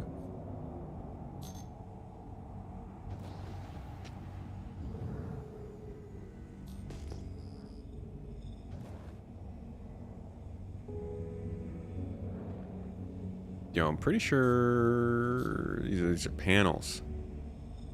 Yo, this is great salvage though. Holy crap.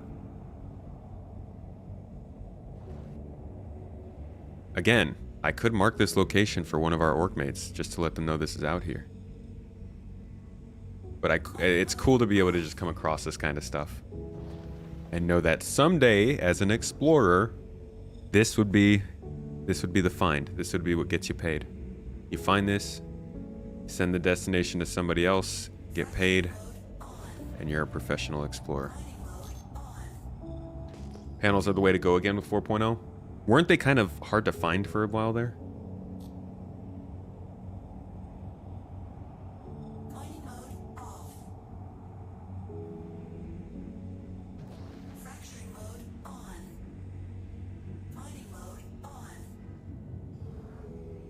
You want to make money off stream, you can join me as box crew. I appreciate that. Thank you. It's not so much that I don't have the ability to play, more so I just don't get the time. Like if I do get time, generally if I'm not playing this game, I'm editing or writing or something like that.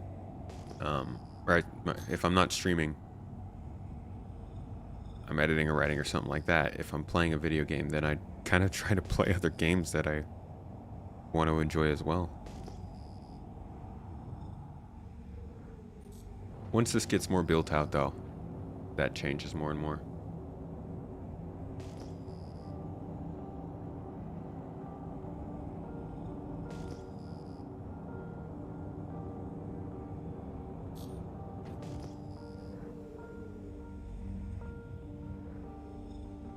I have not upgraded at all.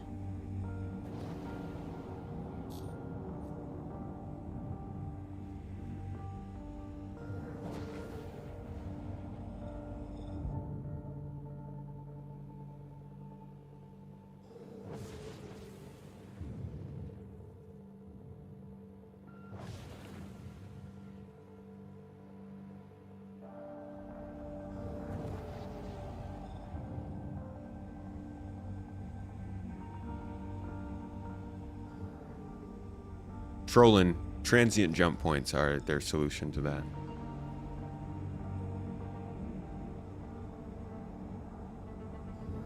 It won't be the most popular form of exploration. I do still think that'll be finding resources and stuff like this, but transient jump points will offer alternative routes through stations, which I think will be an important thing, a useful thing for certain groups.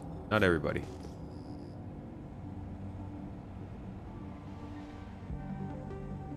Something tells me I've already looked at these rocks before.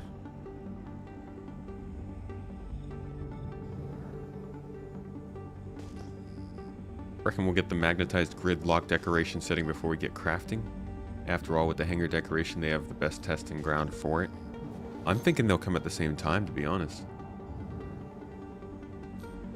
This is my own music. This isn't in-game music.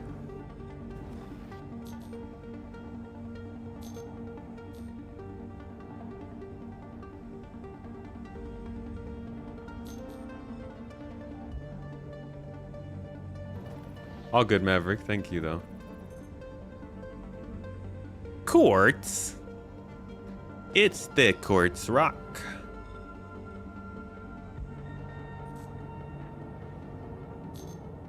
If you know the song, if you want to know what it's called.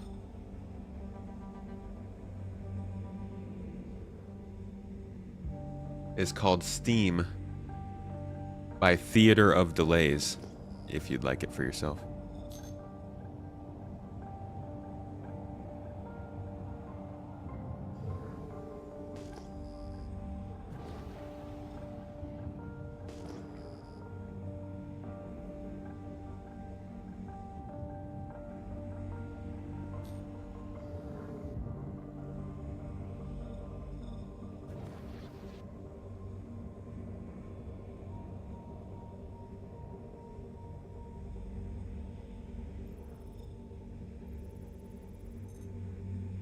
Barrel.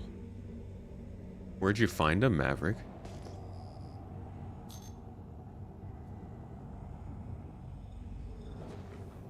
Ooh, we're close.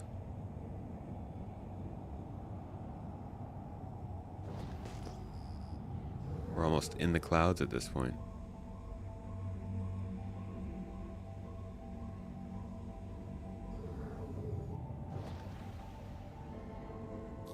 Want to try and mine or salvage on planet surfaces, but you're... Whoa! Worried about getting jumped in atmosphere? I get that. Dude, is this all salvage? Oh my gosh, this is so much RMC. Wow. Those are big panels too. Nice find.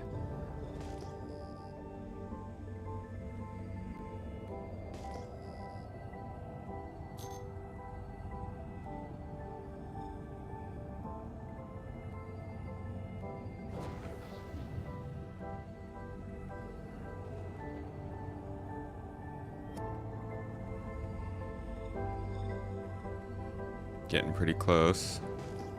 We're like practically in the clouds at this point. Wonder if the clouds obfuscate any signatures yet.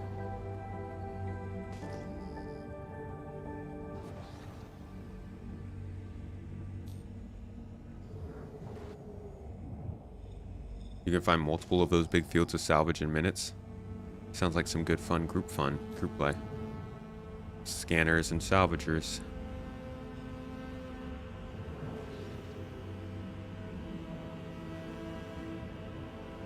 This has been another big rock. Terranite and quartz.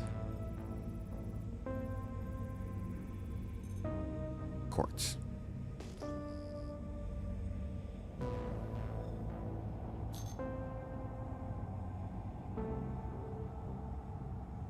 Can the vulture be rented? It can.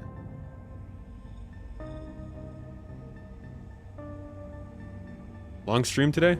A little bit. It's a little bit longer. How's Rico doing?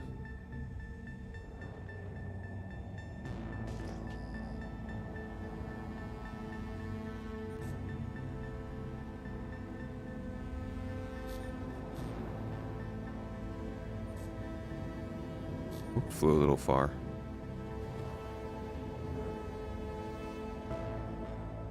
Oh, Urkel says you can't rent the vulture? Sorry. Might have been inaccurate information. Barrel and titanium. Now I'm starting to think we might not find a correctly sized ice asteroid. We're just gonna call an ice asteroid an ass.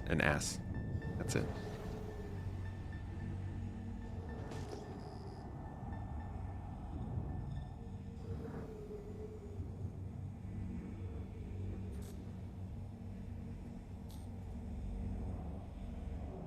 That looks like a Q type. A C type. What's in a C type? Copper. Refineries in Pyro? There are.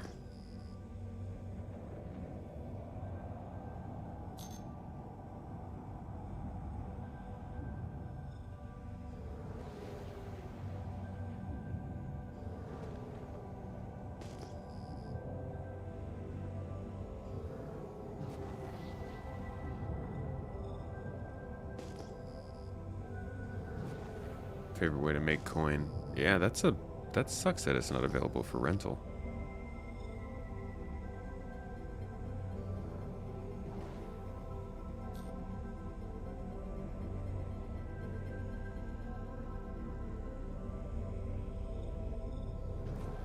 Another C-type. Copper.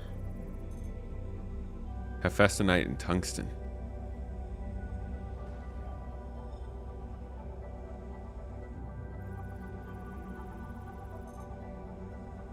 Again, Hephaestonite and tungsten. Oh, this thing's tiny.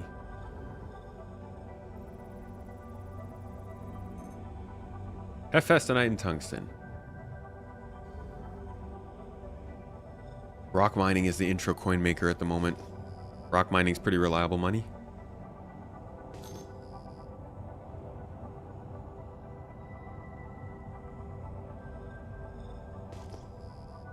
You've had a plethora of health issues since, but Rico has her father's strong immune system. She is working on perfecting her right jab and left cross. I'm sorry to hear you've been having some health troubles. I really hope that clears up for you soon. Appreciate you still coming by and saying hello. Glad that the baby's doing okay, though. Yeah, maybe I'll pick up a rock and see what I can do with that one of these weeks.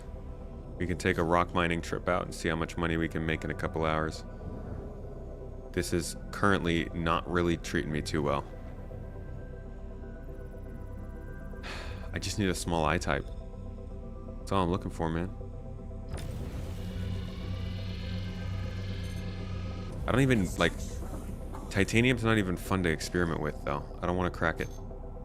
I at least want to see what one of the new materials costs.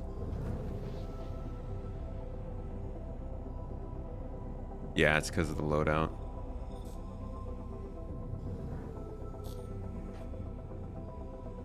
Me and Red Monster and a Rock DS. We'll be in Prospectors together. Maybe I'll bring the Rock DS into our play session.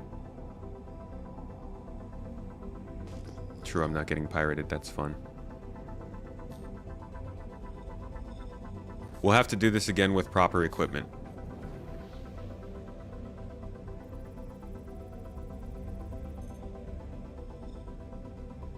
Yeah, I should definitely be able to mine these with the right equipment. So that was a mistake on my part, not outfitting this ship better.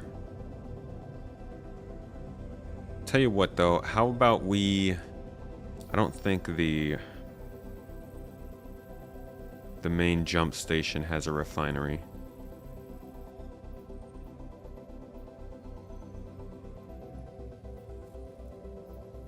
I think I'm gonna head back through to Stanton for this. Because I'll probably end up playing this off stream sometime in the next few days.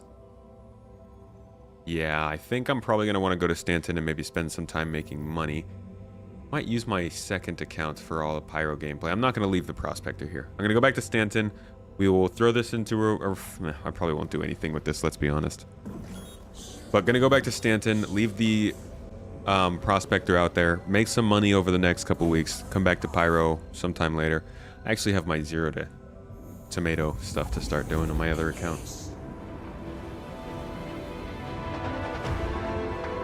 I could have filled up.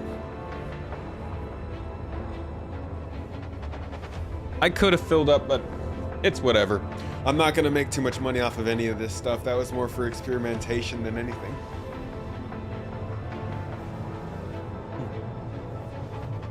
You know how to fix the bug that keeps the mole off?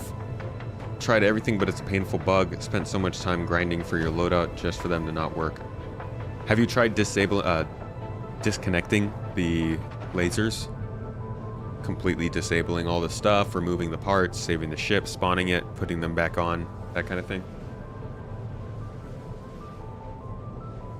You want to do a career playthrough, starting with hand mining and working up from there. That's fun. It'll be fun to like go amongst the different career paths and try to do each one in a different way. I still don't know what my favorite is right now. I think it's salvage, but mining does get pretty deep, so I want to give it a go with the gadgets before I make that call.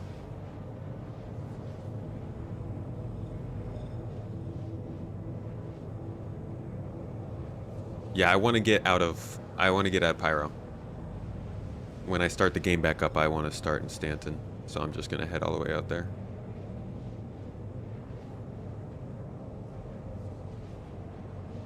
Oh, the mole has a known bug.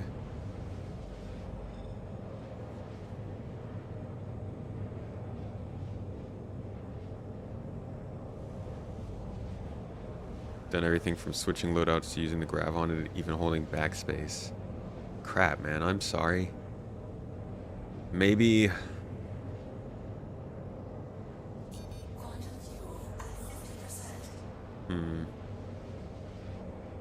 I wonder if there's any way around that.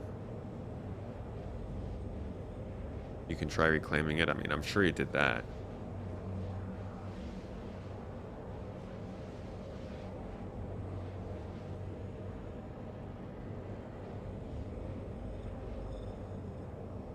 Both salvage and mining are nice because they're just as much fun in groups as they are solo. Toes. There's usually plenty of content to go around when you're out there in a couple of different ships. You can chat with each other. Just good times.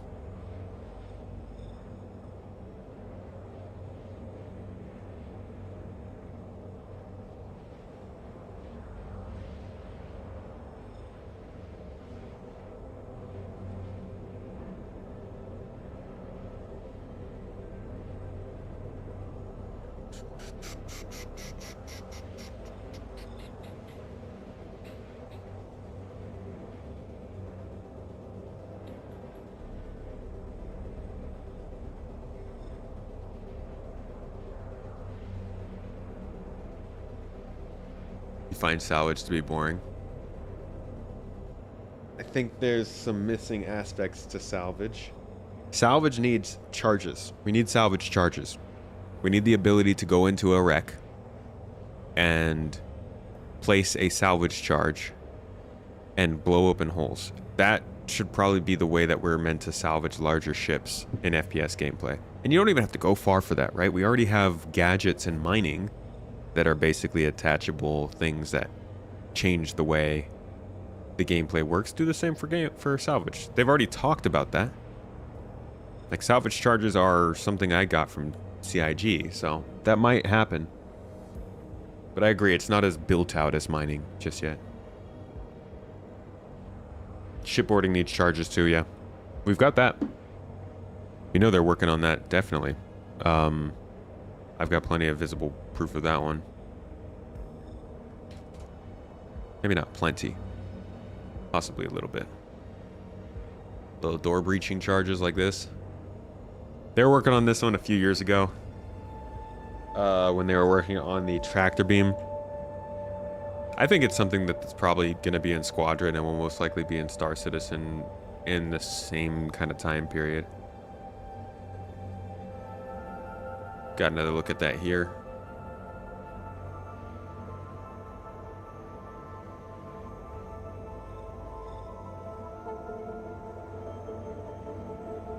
We'll see where they go with it, though. Sounds like we're getting close to our destination.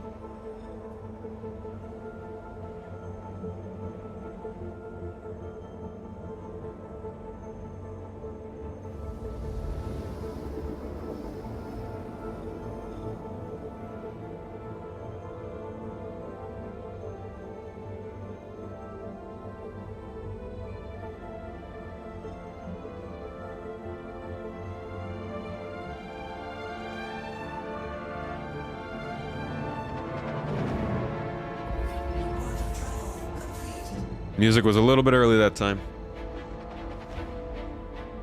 But I appreciate the effect. I get you. I see what you're doing there.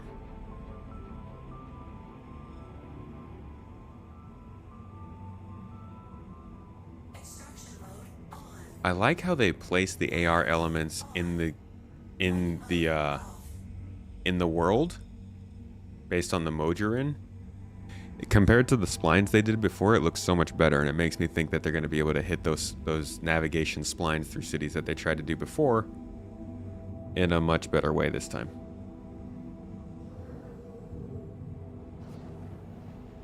Enjoyed the stream. I hope you guys did enjoy the stream. I've always talked about how I want to get more into doing some gameplay and stuff, and today we split it with a little bit of talking, but I want to do more of these sort of sessions regularly. We'll test the game. We'll look at some of the interesting things going on. We'll chat. We'll hang out. Hopefully some good times, but I think my main goal is to like mix some good entertainment with some interesting information and some very, very cinematic views. Some good moments of immersion and stuff like that. And maybe like a really good joke or two. You know. I can't help myself. My jokes are just that good. What happened to those FPS gadgets they talked about? Probably still working. They just got pushed aside for Squadron.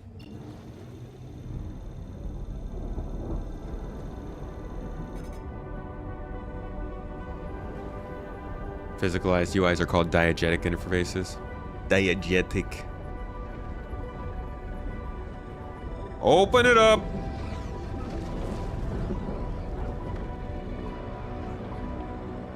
"2025 is the year to remedy that." Yeah, y'all want the little tomat as much as we do, huh? All right, let's go back to Stanton. We go.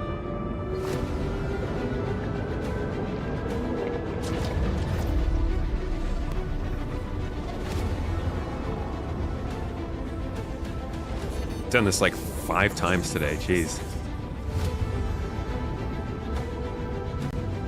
The nice part is well, I'll say that after we finish. Hold on.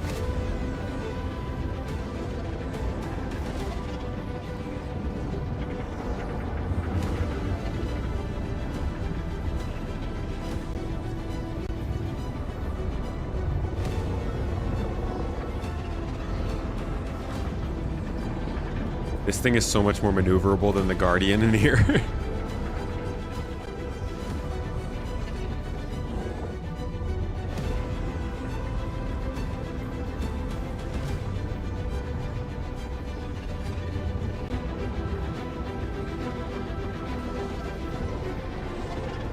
They need to transition these songs better.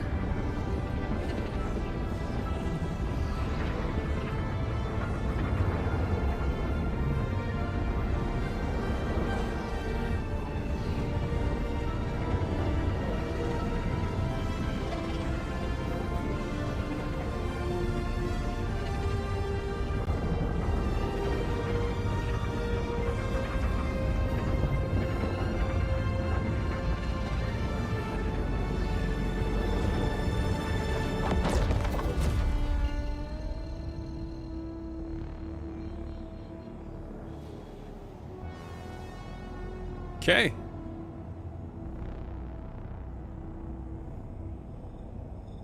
So they don't have a refinery here. At least I don't think they do. Looks like it's a cargo station.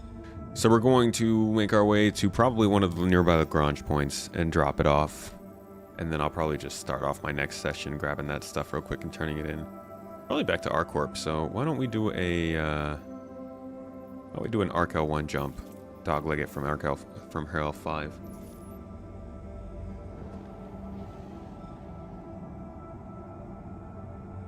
I also just do... I don't think I'm going to do this every time. But I do want to start to get myself used to actually ending my play sessions instead of just like quitting and backspacing out or F4ing out. Because I'm sure at some point I'll be concerned with that. There is a refinery at the jump station? Oh yeah, look at that. Wait, they've got all of the stuff here. Cool. Does that mean I can refine and sell at the jump station?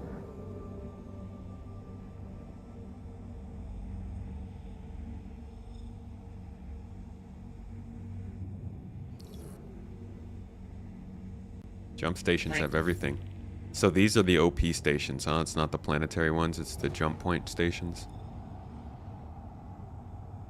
Yeah, probably bad prices to sell. You're right.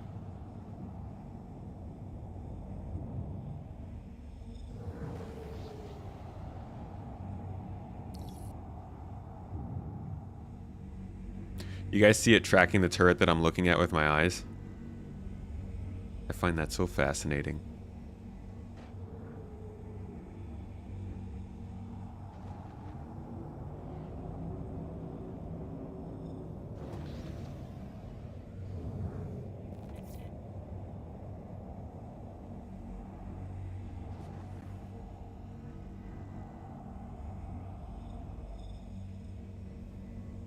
I promise I know how to fly this thing.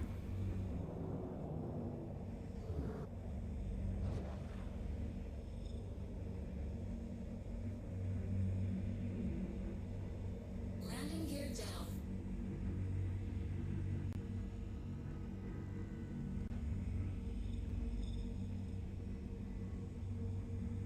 Engines off.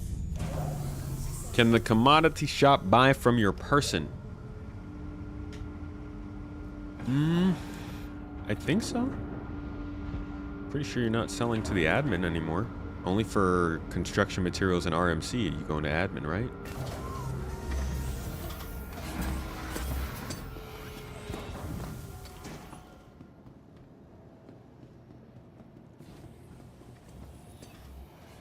Welcome. Please visit us again. Welcome to the ASOP Vehicle Retrieval System.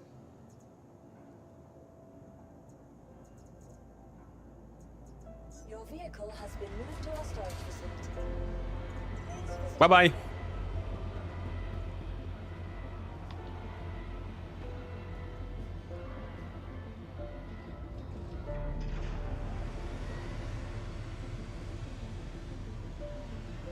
Give me an elevator. Let me go where I need to go. Give me an elevator, or I'm gonna f you up. Thank you.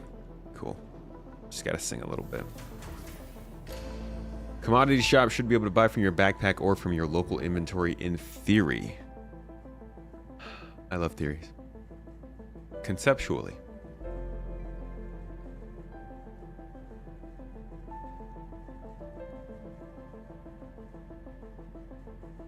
It's funny because we got buying and selling to ship to stores like a couple years ago, but it's still a little bit inconsistent.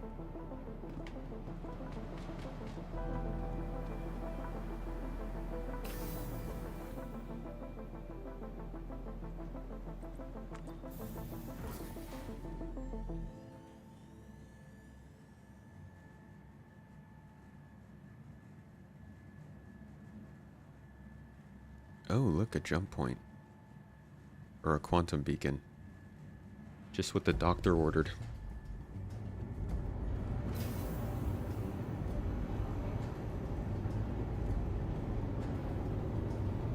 I need someone from maintenance to get the ventilation control. Ping me when you get there. Wow. They were having ventilation controls back in Stanton, too. Issues, rather, with the ventilation control.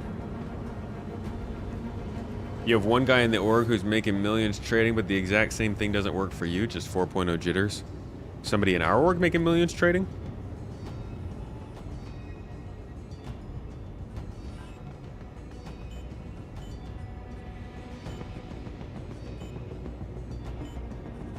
Whoa, there's a lot more refining methods than I remember there being. Let's see, that's going to cost 139, yielding 1,000. It's going to cost 279, yielding 1,400. 1,000. Pyrometric was sometimes pretty good. 1,472, nice. Taking 2 hours. I've got a while, so I think this is probably good.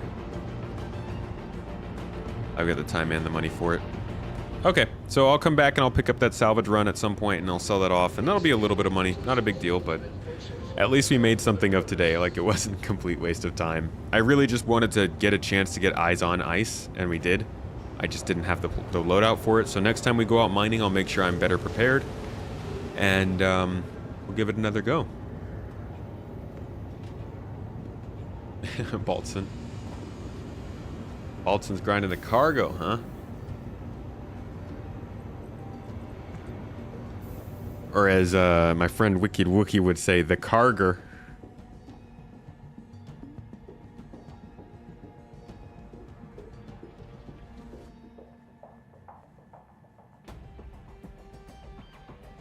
Pyrometric is the highest yield. Yeah, I believe it is. I hope that we have refining methods that yield higher for certain materials, so it's not like just click because you always know. It's always Baltzon. Cheers to the man. Glad he's getting some good money done. Hi, welcome to the store. Dang it. Finally got a cargo mission to work and can stop being broke. Oh, I'm happy for you. Hello. Meta moneymaker in SC right now is probably still salvage, I think. Welcome to Meta Unit. How may I help you? Ah, it's the drugs, yes. Yes, yes. Cargo. I love that, like, once systems are more populated, and even probably when we're just in a better place where people are playing this a little bit more regularly, we can just watch people come and go from the jump point out there. That's crazy. Really cool. All right, folks. That's it from me for today. Thank you, everybody, so much for being here. Thanks for joining. I always appreciate when you chill and watch a gameplay stream, because we don't play the game too much, but I think it's about time we start more. So I'll be back on Friday. I won't be streaming on Christmas. Y'all enjoy your Christmas, your holiday, your Kwanzaa, your Hanukkah, anything you might be celebrating this week. I hope it's lovely and it involves some good food and lovely people, and you have a great time. I'll see you back here on Friday, where we will probably, I don't think we're going to have any news to catch up on by Friday, so we might just be hopping into Star Citizen and maybe making some money with the org, or going out and maybe I'll start my Zero to Hero this Friday. I don't know. Zero to Tomato, whatever I'm going to call it. Plant to Tomato. Sprout to seedling to Tomat. I don't know what we'll call it. Maybe I'll start my big series though, and we'll actually see what it's like to play this game for real.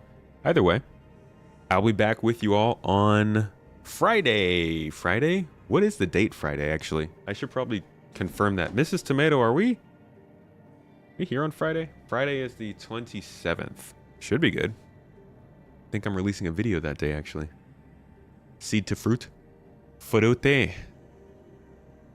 Yeah, I should see you guys then. Maybe we'll do some org stuff. I know we'll definitely be doing org stuff on Saturday. And then the New Year's stream, we're going to be going probably 6 hours. We will be joined by the org. Anybody who is part of the org is free to join us. We'll be in-game celebrating every New Year's, getting lit. We're going to drinking, hanging out, singing, dancing, laughing, all the things. We hope you're there. That'll be next Tuesday, sorry.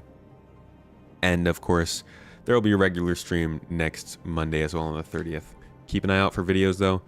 I've got a nice little controversial one coming to you guys on Wednesday for Christmas, I hope. It might be Thursday, probably Wednesday though. Hope you enjoy that and the ones to come in the future. Thanks again for being here, folks. Hope you learned something today. Hope you got some entertainment. Go have some fun. Treat yourselves well. Eat something good. Do something good. If you love somebody, give them a hug. Give yourself a hug. Just like, you're good people. Treat yourselves as such. And I will see you next on Friday. Merry Christmas, y'all. Bye-bye.